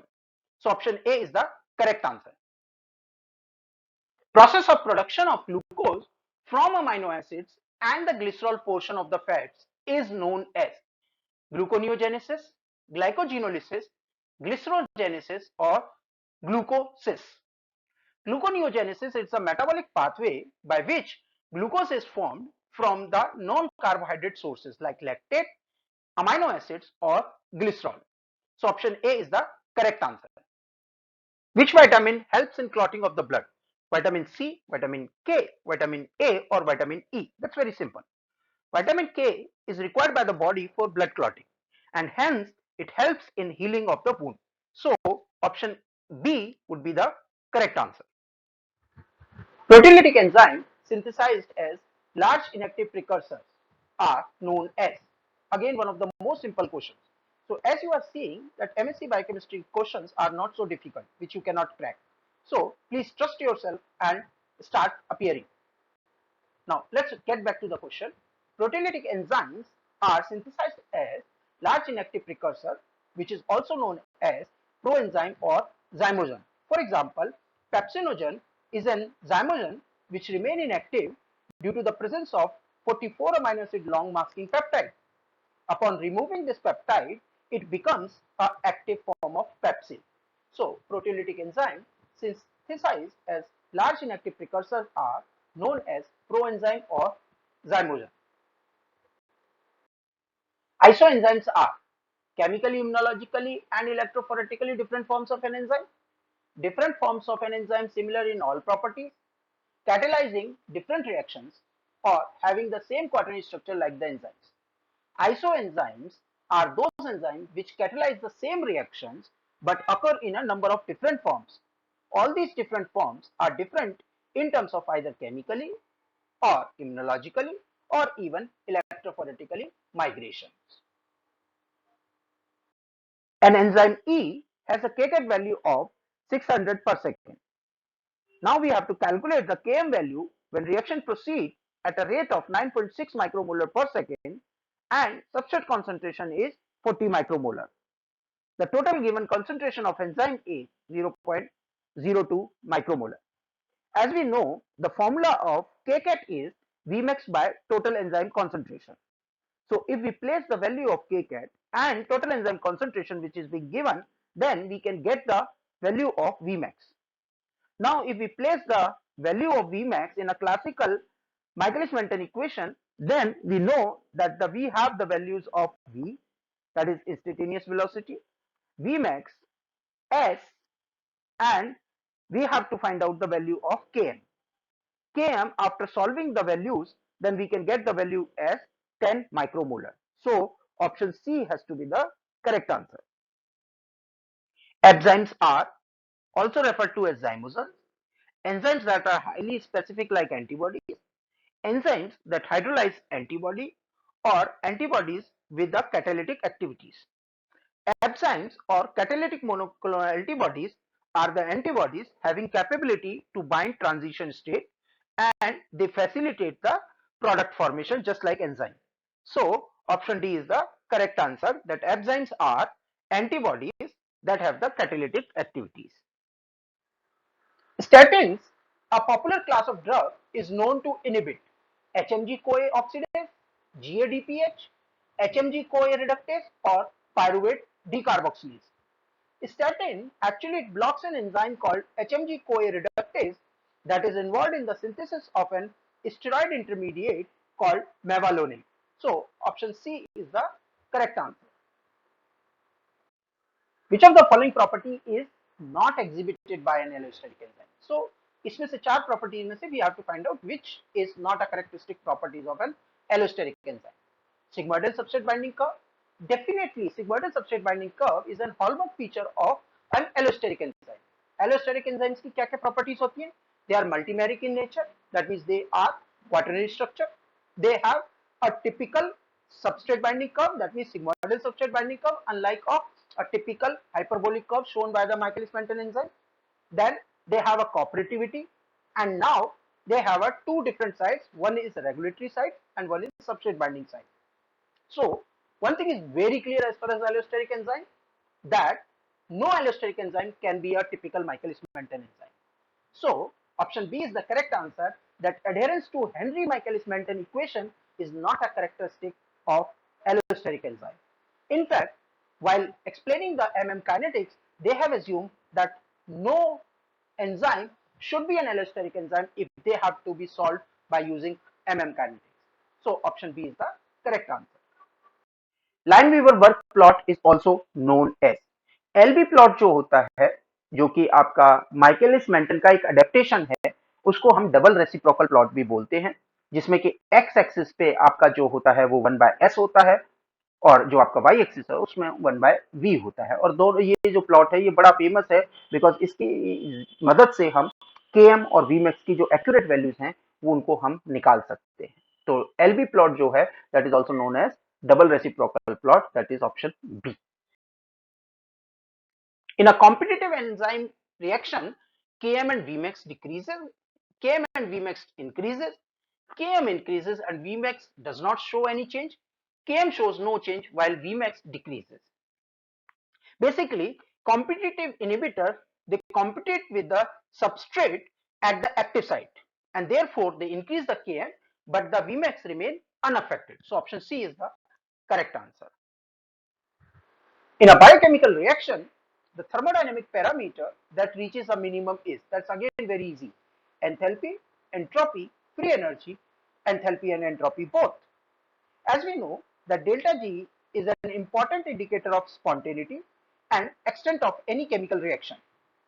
In a spontaneous change, any reaction proceed towards those directions which led to the minimum delta G or the negative sign of delta G. Hence, option C would be the correct answer. In a biochemical reaction, the thermodynamic parameter that reaches a minimum is? That's again very easy. Enthalpy, entropy, free energy, enthalpy and entropy both. As we know that delta G is an important indicator of spontaneity and extent of any chemical reaction. In a spontaneous change, any reaction proceed towards those directions which led to the minimum delta G or the negative sign of delta G. Hence, option C would be the correct answer. Different form of a plasmid on an agarose gel after electrophoresis may be in which of the following sequence in decreasing molecular weight. First of all, one should know that in electrophoresis, higher molecular weight or open conformation observe retarded migration than the compact or low molecular weight conformations. So plasmid DNA, which can exist in three conformations, that is supercoiled, which is most compact, open circular or linear one, and each one can migrate at a different rates. For the same overall size, that means if we take the plasmid in these three conformations but have the same size, then supercoiled DNA being compact may run faster and then open circular. Linear DNA observe less friction than open circular conformation. Hence, the order will be the supercoiled DNA will be fastest, linear moderate, and open circular will having the least velocity, just you can see in the diagram. So option D would be the correct answer. The pi or isoelectric point of a protein is 6. When the electric field is applied at pH 8, the protein moves towards anode, moves toward cathode, does not move, or moves in random fashion. As we know that at isoelectric point, that is here, which is pH 6, the protein will be having equal number of positive and negative charge. That means it will be electrically neutral. When you keep any protein at very low pH, the protein develops the net positive charge. While if you keep any protein at an alkaline pH, they develop the net negative charge. So this protein whose pi is 6, if you keep it at a pH 8, then it is bound to develop a net negative charge. So definitely it will be attracted towards the positive electrode, that means anode. So the protein at pH 8 will be moving towards the anode. Which of the following reagents are not a part of a typical polymerase chain reaction? Forward and reverse primer, definitely we require. DNA polymerase, here is the twist. We require thermostable DNA polymerase, not the any random DNA polymerase. Magnesium chloride, again we require, and nucleotide triphosphate. That's the twist. We require deoxynucleotide triphosphate for conducting a PCR rather than NTPs. So option D is the correct answer. What is approximately the half-life of P32? 30 days, 42 days, 14 days, or 28 days? P32 it disintegrates by emitting a beta negative particle with a half-life of 14.263 days. That means the option C would be the close to correct. Which of the following scientists was responsible for the first database in bioinformatics?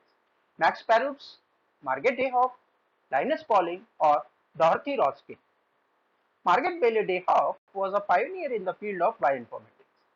She is credited for the creation of protein and nucleic acid databases, and she published first her work in the name of Atlas of Protein Sequences and Structure. Eventually, her data became the first online database. So, option B is correct answer, that Margaret Bailey Dayhoff was the first American lady which was responsible for the creation of first database in the field of bioinformatics. The class of immunoglobulin present in highest concentration in the blood of a human newborn is IgA, IgM, IgE, or IgG. The primary immunoglobulin in newborn is the maternal IgG, which is coming through the placenta. Remember, immunoglobulin G is the only antibody which can cross the placenta, which is coming from the maternal sides. So option D is the correct answer. Which of the following is the main immunoglobulin in the gut and secretion like saliva, milk, tear, and is important in mucosal immunity? Is it IgA, IgM, IgD or IgG. IgA is the main antibody which is found in the mucosal secretion like tear, saliva, respiratory or intestinal secretions, or even colostrum. Colostrum, which is the first milk produced by the lactating mother. So option A is the correct answer, that IgA is basically involved in the gut and secretion which is involved in the mucosal immunity. Grafts between genetically identical individuals, that is identical twins, are not rejected if a kidney is grafted, but skin grafts are rejected, are not rejected even without immunosuppression, are subjected to hyperacute rejection, or rejected slowly as a result of minor histocompatibility antigens. Basically, what happens is, barring technical difficulties, a graft between genetically identical twins or individuals is readily accepted and are almost never rejected. Such grafts are also known as isograft, as you can see it in the figure. So now here the option B is the correct answer, that grafts between genetically identical individuals or identical twins are not rejected even without using immunosuppression. Hybridoma technology uses splenocytes for the production of, that's very easy, that hybridoma technology is used for the production of monoclonal antibody, where these antibodies specific to the antigen of interest. Absence of functioning peroxisomes results in Wolman disease, Zellweger syndrome, Hunter syndrome, or Gaucher disease. Zellweger syndrome is the most common peroxisomal genetic disorder which happens due to the absence of functional peroxisome. So option B is the correct answer. All of the following statements are true about lysozyme except which one? It hydrolyzes peptidoglycan, it destroys gram-positive cell walls, it is an organelle in WBCs, or it is an enzyme. Lysozyme is an enzyme which is often present in the body secretion like tears, saliva, or even milk. It hydrolyzes the beta-1,4 glycosidic bond between NAG and NAM of the peptidoglycan layer. Peptidoglycan layer is comparatively more in the gram-positive than gram-negative bacteria, and hence they are very effective against the gram-positive bacteria. As far as third option is concerned, that it is an organelle in WBC, is the incorrect statement about the lysozyme. So option C is the correct answer. The most abundant phospholipid in bacterial cell membrane is phosphatidylcholine, phosphatidylserine, phosphatidylethanolamine, or cholesterol. Bacterial plasma membrane are often composed of phosphatidylethanolamine, that is also known as neutral phospholipid, and contains no cholesterol. In general, gram-positive bacteria have higher content of phosphatidylethanolamine than gram-negative bacteria. So here the option C is the correct answer. The most abundant phospholipid in bacterial cell membrane is phosphatidylcholine, phosphatidylserine, phosphatidylethanolamine, or cholesterol. Bacterial plasma membrane are often composed of phosphatidylethanolamine, that is also known as neutral phospholipid, and contains no cholesterol. In general, gram-positive bacteria have higher content of phosphatidylethanolamine than gram-negative bacteria. So here the option C is the correct answer. The most abundant phospholipid in bacterial cell membrane is phosphatidylcholine, phosphatidylserine, phosphatidylethanolamine, or cholesterol. Bacterial plasma membrane are often composed of phosphatidylethanolamine, that is also known as neutral phospholipid, and contains no cholesterol. In general, gram-positive bacteria have higher content of phosphatidylethanolamine than gram-negative bacteria. So here the option C is the correct answer. Multi-drug resistance of cancer cells are because of the appearance of high rate of protein secretion, increase of endocytotic capacity, elevated number of GM1 on cell surface, or special transporter protein on the plasma membrane. Multi-drug resistance, or MDR, in the cancer chemotherapy has been pointed out as the ability of cancer cells to survive against a wide range of anti-cancerous drugs. One of the mechanisms of MDR is enhanced efflux of drugs through the pre-specialized transporters like ABC transporters, which flush out the drug outside the cancer cell, leading to the less absorption of drug to these cells. So basically होगा क्या? The cancerous cells has got the ability now so that any anti-cancerous drugs which enters into it, they can be effluxed out, they can be thrown out, and hence they can sustain against these anti-cancerous drugs. So option D would be the correct answer. Which of the following histone protein found in the chromatin has high lysine content? H1, H2A, H3 or H4? Basically, in eukaryotic histone protein, H3 and H4 are arginine rich, while H1 is the lysine rich. So here the compound has to be H1, which has lot of lysine content. Arrange the following events of meiosis in correct sequence: crossing over, synapses, terminalization of chiasmata, or disappearance of nucleolus. Steps will be chromatin condensation, which happens to be in leptotin; synapses, which happens to be in the zygote; crossing over, which happens to be in the pechite; chiasmata appearance, which has to be in the diplote; while chiasmata terminalization followed by nucleolus disappearance, that has to be in the dikinases. So the option has to be B, synapses first; A, crossing over second; C, terminalization of chiasmata third; D, disappearance of the nucleolus, that is D.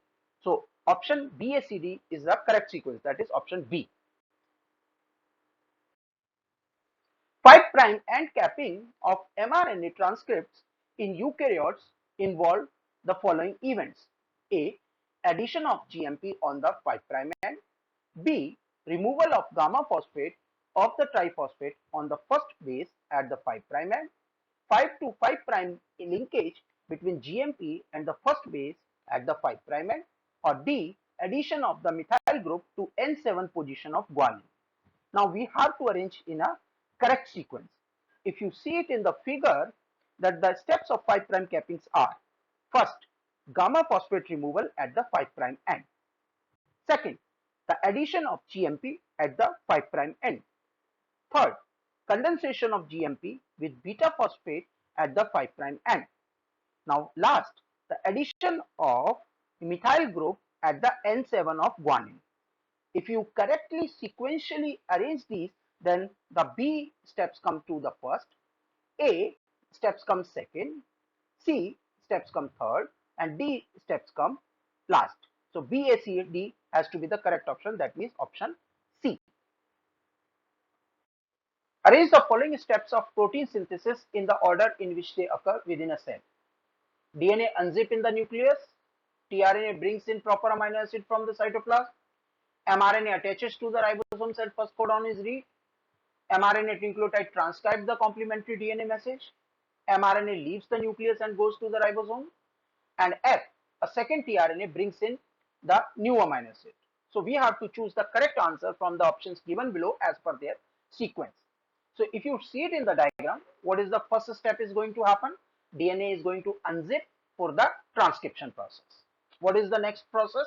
Then the mRNA nucleotide transcribes the complementary DNA message, which is being done by the RNA polymerase, which uses the DNA template and synthesizes the mRNA.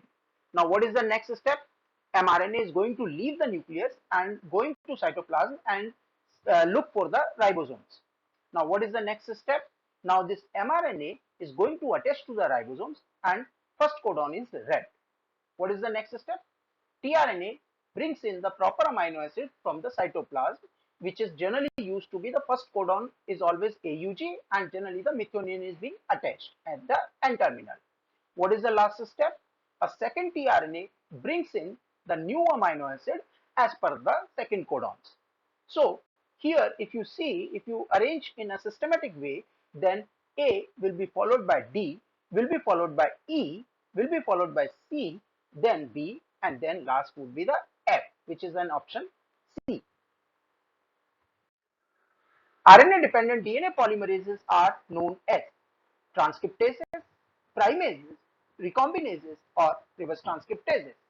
So any DNA polymerases which are using RNA as a template, in order to synthesize the DNA, they are called as reverse transcriptases. So reverse transcriptases are a RNA-dependent DNA polymerases that make the cDNA from RNA template. This kind of enzymes was first discovered by the Baltimore in HIV, and for which he was awarded Nobel Prize. Rifampicin is an inhibitor of DNA replication, DNA gyrase, translation, or transcription. Rifampicin is a known inhibitor of RNA polymerase. When upon binding, it actually halts the transcription process. Interestingly, this antibiotic actually inhibits the prokaryotes because it's a specific inhibitor of prokaryotic RNA polymerase and do not influence the eukaryotic RNA polymerase. So option D is the correct answer. Which of the following molecules can be utilized for establishing early evolutionary processes? Ribosomal RNA, mitochondrial DNA, chloroplast, or nuclear DNA? 16S ribosomal RNA gene is a universal marker for phylogenetic reconstruction because of its high conservation. So, ribosomal RNA is a established marker for establishing the early evolutionary processes. Which of the following molecules can be utilized for establishing early evolutionary processes? Ribosomal RNA, mitochondrial DNA, chloroplast, or nuclear DNA? 16S ribosomal RNA gene is a universal marker for phylogenetic reconstruction because of its high conservation. So, ribosomal RNA is a established marker for establishing the early evolutionary processes. During UV radiation of DNA, the following compound is formed. That's very easy. Thymine dimer is a photolysin which is produced due to the exposure of UV radiation to a DNA. Hence, option A has to be the correct answer. Which of the following is not true about insulin?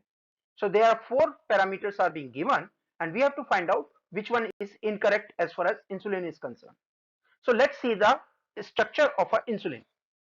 Insulin, as we can see, is a peptide which is composed of two peptide chain A and B, which is linked together with the two disulfide bond.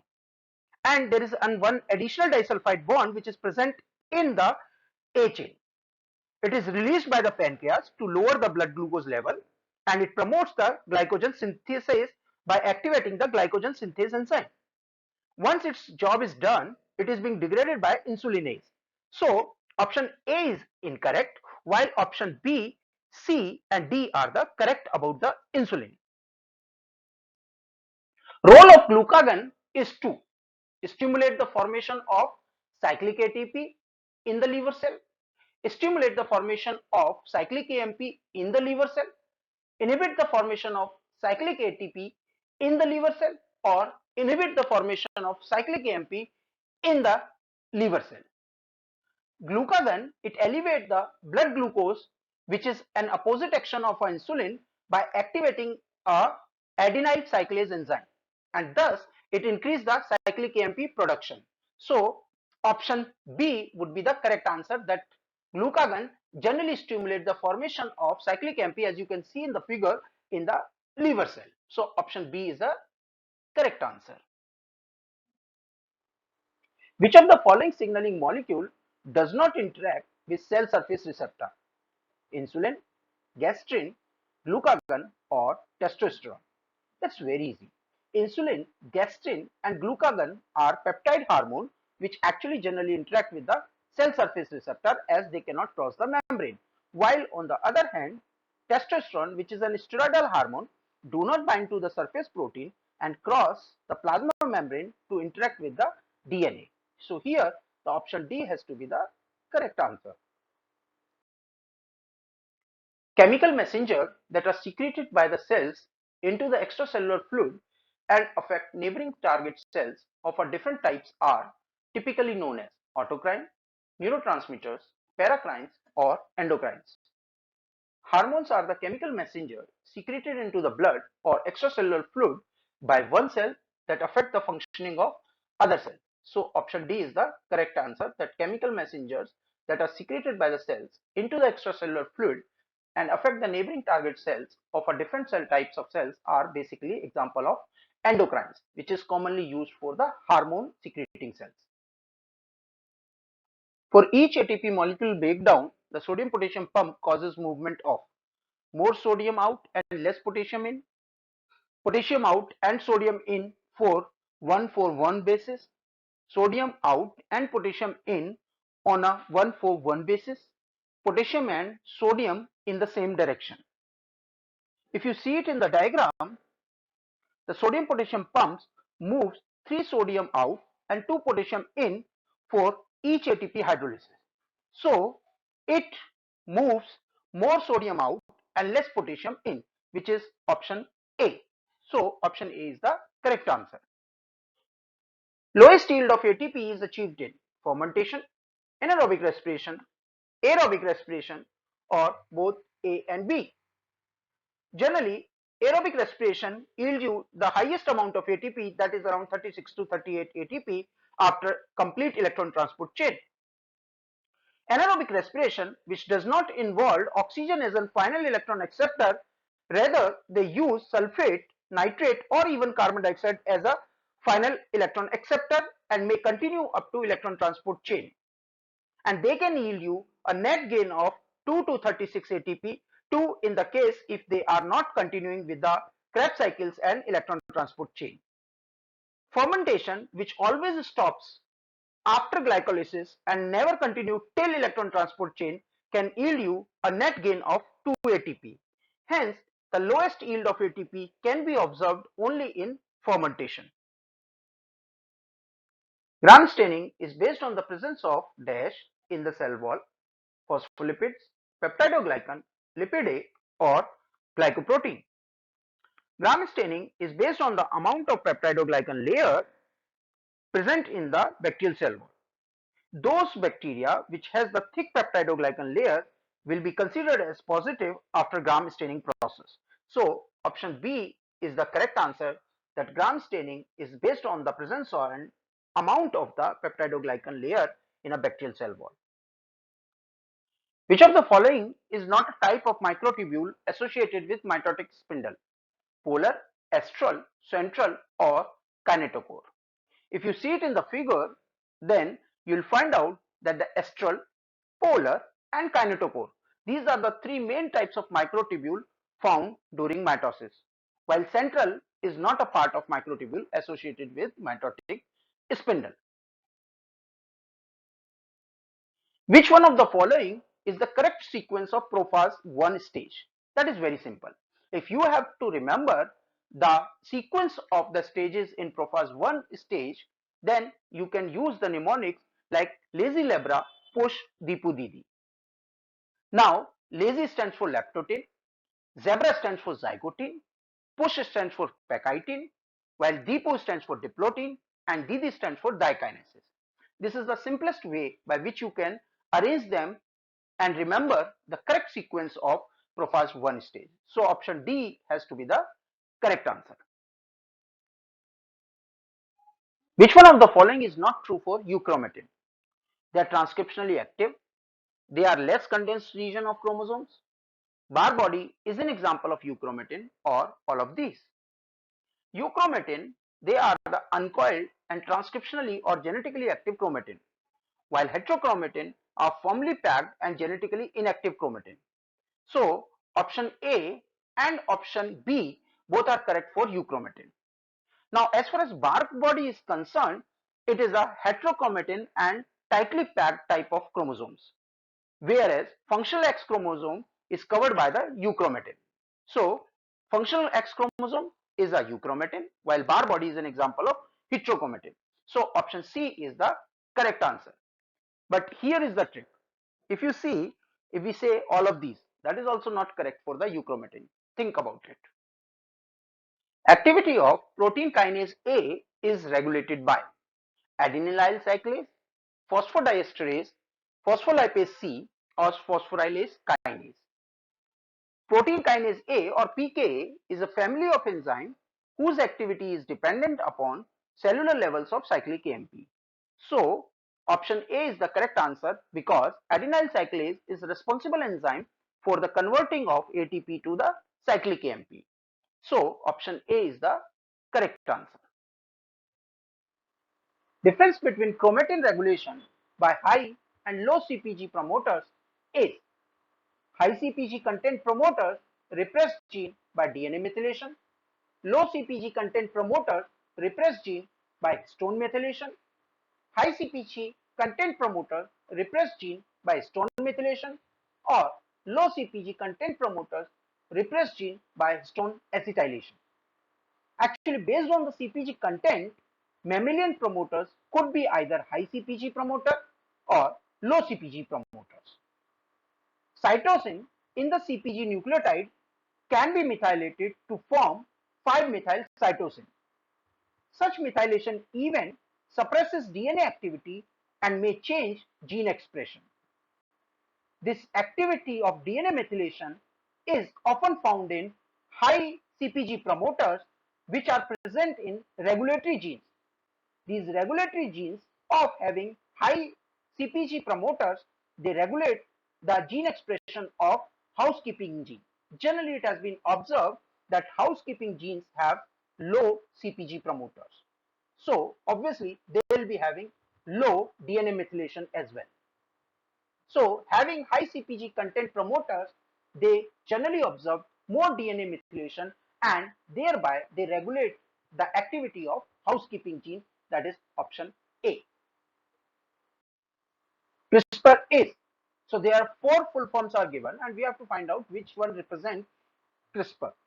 So CRISPR actually stands for clustered regularly interspersed short palindromic repeats, and it is an important gene editing tool as a method of precise DNA editing for which Jennifer Doudna and Emmanuel Charpentier got Nobel Prize. So option A has to be the correct answer.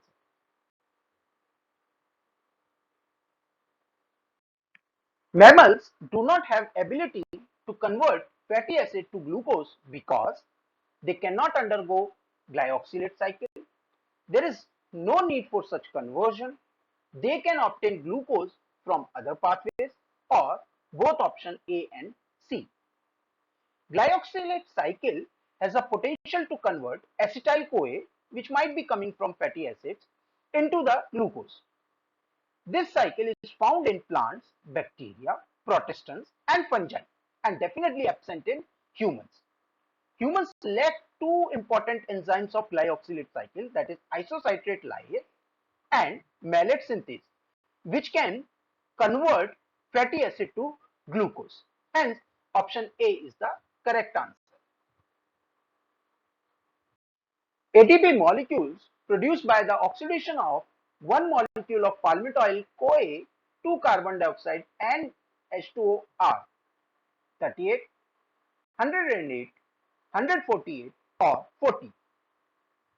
Actually, palmitic acid is a C16 fatty acid, and after 7 rounds of beta oxidation, it will produce us the 108 ATP. As we know that before beta oxidation, there are 2 ATPs are used for the activation of free fatty acids. So hence the net gain would be 106 ATP, but the total ATP production would be 108. So option B is the correct answer. Agrobacterium tumefaciens is used for the transformation in plant tissue culture because both agrobacterium and plants have similar genetic makeup. That is incorrect. It cannot be correct by any means because agrobacterium is a prokaryote and plants is a higher eukaryote. We cannot expect it to have the same genetic makeup. Option B, agrobacterium genomic DNA transfer its genetic material to the plants. No, it is also incorrect. Agrobacterium actually transfer a plasmid, that is Ti plasmid, not even full complete Ti plasmid. It's a part of the Ti plasmid which is being transferred to the plant genome. And upon integration, this tDNA, it produces a special chemical called opine for its nutrition. Actually, the transfer of this tDNA is facilitated by the expression of Vir operon gene. So, option C is the correct answer that the Vir genes of agrobacterium aid in the tDNA transfer to the plant. The major pathway producing NADPH is TCA cycle, fatty acid synthesis pathway, glycogen degradation pathway, or hexose monophosphate pathway. Basically, the oxidative phase of pentose phosphate pathway, or also known as hexose monophosphate pathway, is required to generate the 2-NADPH. Hence, option D would be the correct answer. Which one of the following is wrong match for enzyme classification? Enzyme commission 1, that is oxidoreductase. Enzyme commission 2, that is transferases. EC3, hydrolases, or EC4, ligases. Basically, if you can see the table, then you will recall that EC4 is basically lyses, which break any bond without the using water, and that's where EC4 has to be lyase rather than ligases, which is EC6. So hence option D would be the correct answer, that EC4 is a wrong match for the enzyme classification. When a heterozygous dog mated with a homozygous recessive parent, what will you describe this as? Test cross, reciprocal cross, monohybrid cross, or a dihybrid cross? If you can see in the figure, there is a cross made between a heterozygous dominant condition as well as homozygous dominant condition with their respective recessive parent. This type of cross is known as test cross, and it is being done to know the identity of the heterozygous or homozygous dominant parents. If the population, the F1 progeny, is having the 50% of the dominant as well as 50% of the recessive character, then one of the dominant parents would be the heterozygous conditions. While if the F1 progeny is having all dominant character, then the parent which is having a dominant character must be a homozygous condition. So hence, whenever a heterozygous condition is mated with a homozygous recessive condition, then such cross is known as test cross. Given below are the two statements. Statement 1, a single gene can affect multiple phenotypic expression. Yes, this is true. For example pleiotropic genes जो होती हैं वो generally क्या करती है, वो multiple traits को influence करती हैं. लेट्स से जीन जो है यहाँ पर प्लायोट्रोपिक जीन है जो ट्रेट 1 को कर रही है, ट्रेट 2 को कंट्रोल कर रही है, ट्रेट 3 को कंट्रोल कर रही है. तो इसका मतलब है कि आपकी जो प्लायोट्रोपिक जीन्स हैं वो जीन एक ही होती है बट मल्टीपल ट्रेट्स को रेगुलेट कर सकती है, इन्फ्लुएंस कर सकती है. In a polygenic traits multiple genes contribute to a phenotypic expression. ये भी ठीक है. पॉलीजेनिक ट्रेट्स जो होते हैं उसमें क्या होता है कि मल्टीपल जीन्स जो हैं, अब जीन्स के नंबर्स ज्यादा हैं, रिमेंबर जीन 1, जीन 2, जीन 3, तो ये सारी की सारी जीन्स जो हैं वो एडिटिव या क्यूमुलेटिव जो है वो एक ट्रेट को कंट्रोल करती हैं, राइट. तो इसको बोलते हैं पॉलीजेनिक इनहेरिटेंस, जबकि ऊपर वाला क्या है, प्लायोट्रोपिक इनहेरिटेंस. ठीक है, तो इसका मतलब स्टेटमेंट 1 ठीक है, वो प्लायोट्रोपिज्म का एग्जांपल है, और स्टेटमेंट 2 भी ठीक है जो कि आपका पॉलीजेनिक इनहेरिटेंस का एग्जांपल है. यानी option A would be the correct answer. Match items in list 1 with items in the list 2. Okay, so there are in some genetic processes are being given in list 1 while examples दिए हैं list 2 में. Okay, incomplete dominance, recessive epistasis, dominant epistasis और codominance. अच्छा, इनको एक समझना है तो हम एक काम करते हैं, टिपिकल क्रॉस का केस ले लेते हैं. ठीक है, लेट अस से capital T and small T. अगर हमारे पास ये जो करेक्टर है जो कि एक्सट्रीम है, डोमिनेंट है, द अदर करेक्टर के जो कि एक अदर साइड ऑफ एक्सट्रीम है, दैट मींस ड्वार्फ है, अगर इन दोनों का ब्लेंडिंग होके एक इंटरमीडिएट करेक्टर आता है तो that is called as incomplete dominance. For example, in the case of flower colour in 4 o'clock plant, क्या होता है, अगर हम रेड कलर फ्लावर का क्रॉस करते हैं व्हाइट कलर फ्लावर से तो डोमिनेंट करेक्टर नहीं रिसीव होता F1 जनरेशन में. We get instead of the 50% of red and 50% of white character, that mean blending of the character, यानी कि पिंक कलर नजर आने लग जाता है. दैट मींस इनकम्प्लीट डोमिनेंस का उसका बेस्ट एग्जांपल है फ्लावर कलर. कोडोमिनेंस में क्या होगा, अगर ये जो कैपिटल टी है ये भी अपना करेक्टर दे और जो आपका स्मॉल टी है, ये भी अपना करेक्टर शो करे, दोनों एक्सट्रीम अपना करेक्टर शो करते हैं अगर, तो उसको बोलते हैं हम codominance. For example ABO blood group, अब एबीओ ब्लड ग्रुप में जो आई ए है एलील वो डोमिनेंट है, और दूसरी जो आई बी है वो भी डोमिनेंट है, राइट। तो अगर आई ए और आई बी जब मैच कर जाएंगे, जब मिक्स होंगे, तो जो ब्लड ग्रुप बनेगा वो आई ए या आई बी नहीं बनेगा, वो बनेगा ए बी ब्लड ग्रुप, यानी दोनों डोमिनेंट करेक्टर। तो ABO blood group is an perfect example of codominance. तो ए का हो गया आपका सेकंड, और आपका डी का हो गया क्या, फर्स्ट। तो ए का सेकंड और डी का फर्स्ट। चलिए ए और डी ऑप्शन जो है वो दोनों में ही ये ऑप्शन दिए हुए हैं, तो हमारा मतलब है कि या तो ए ऑप्शन होगा या डी होगा, उसको चेक करेंगे। चलिए recessive epistasis and dominant epistasis.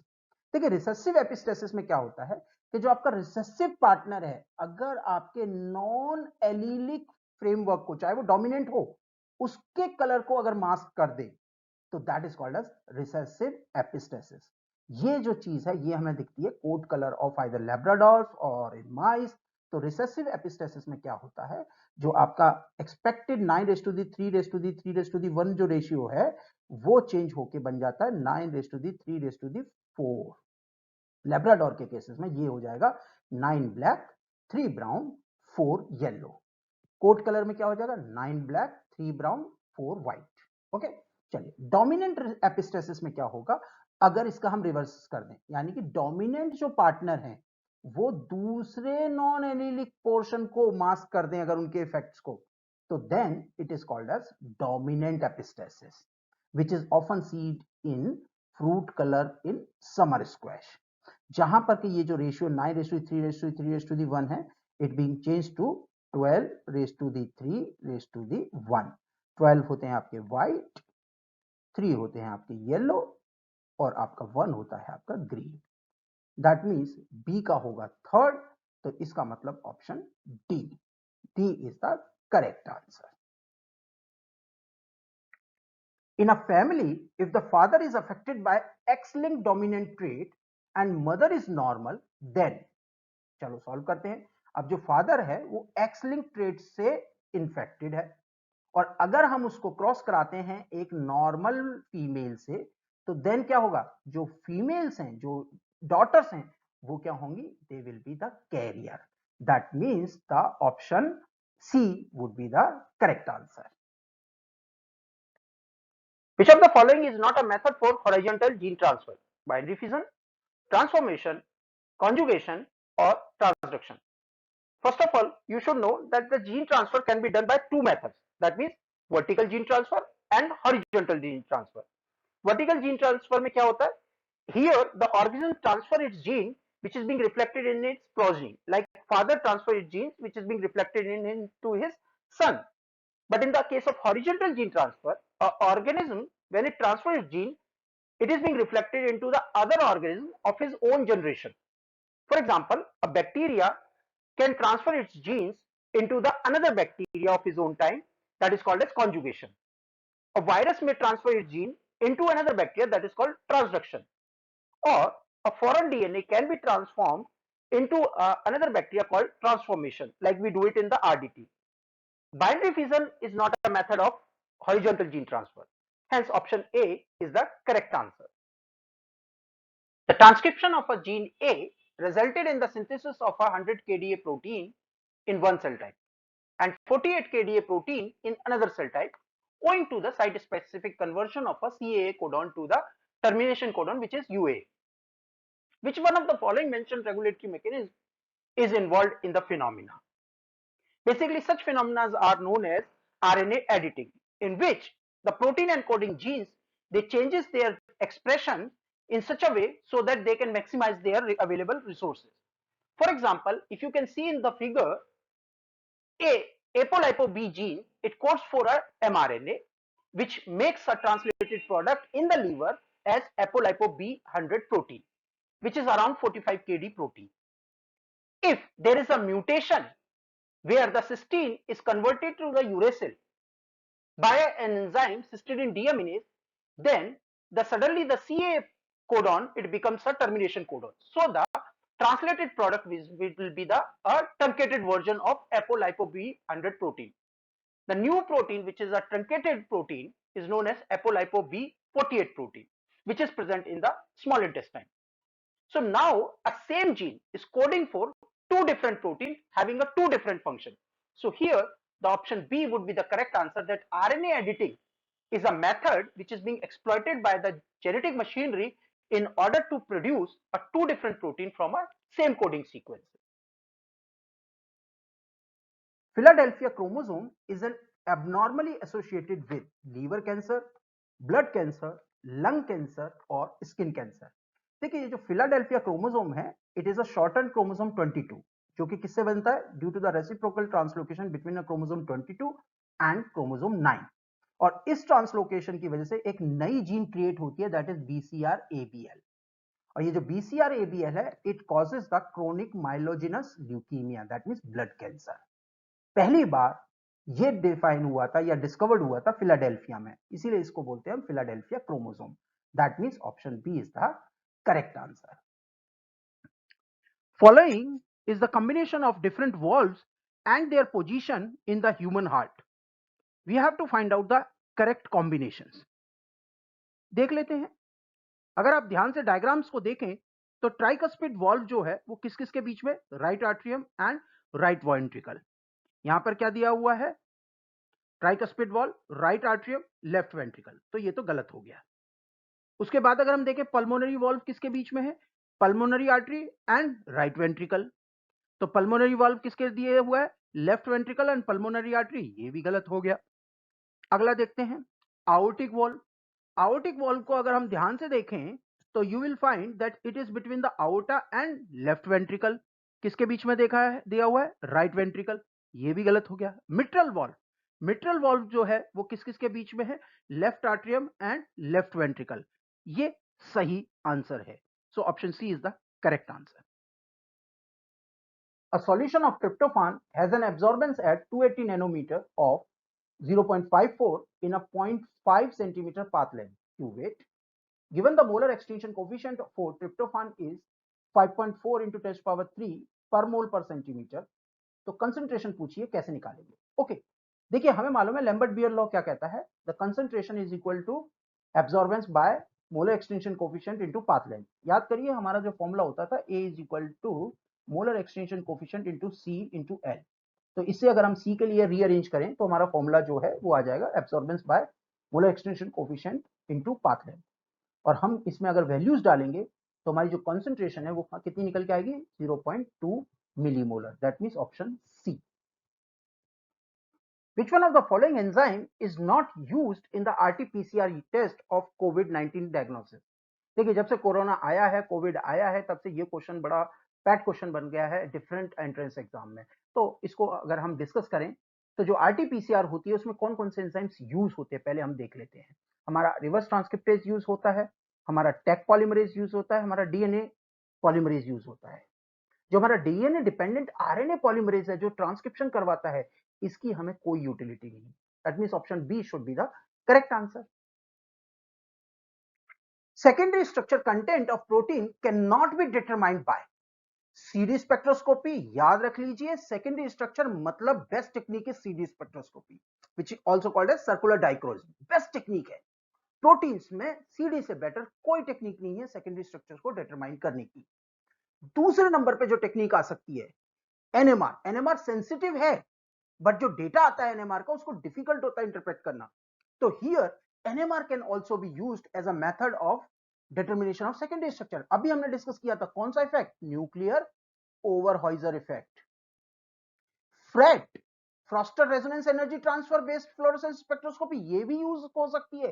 क्यों? क्योंकि अगर एक fluorescent molecule and quencher molecule अगर वो क्लोज हैं इन 3D तो देन जो उनके बीच में फ्रेट जो कॉन्सेप्ट है वो इन्फ्लुएंस्ड होगा. तो अगर वो दूर हैं तो फ्रेट अलग आएगा और अगर वो क्लोज्ड हैं इन 2D तो वो डिफरेंट आ जाएगा, क्विंचिंग हो जाएगी फ्लोरोसेंस मॉलिक्यूल की. तो फ्रेट भी यूज होती है fluorescence based technique. X ray crystallography क्या होती है?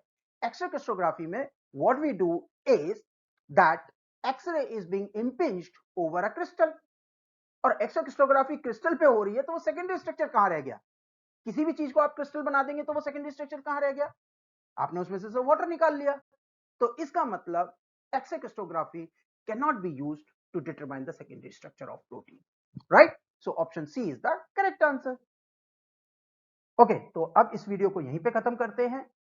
We wish you all good luck for your exams. अगर आपको वीडियो पसंद आया तो please subscribe our channel, hit the bell icon and comment section में भर भर के कमेंट्स कीजिए। Please do subscribe us and share with your friends. Okay, thank you very much.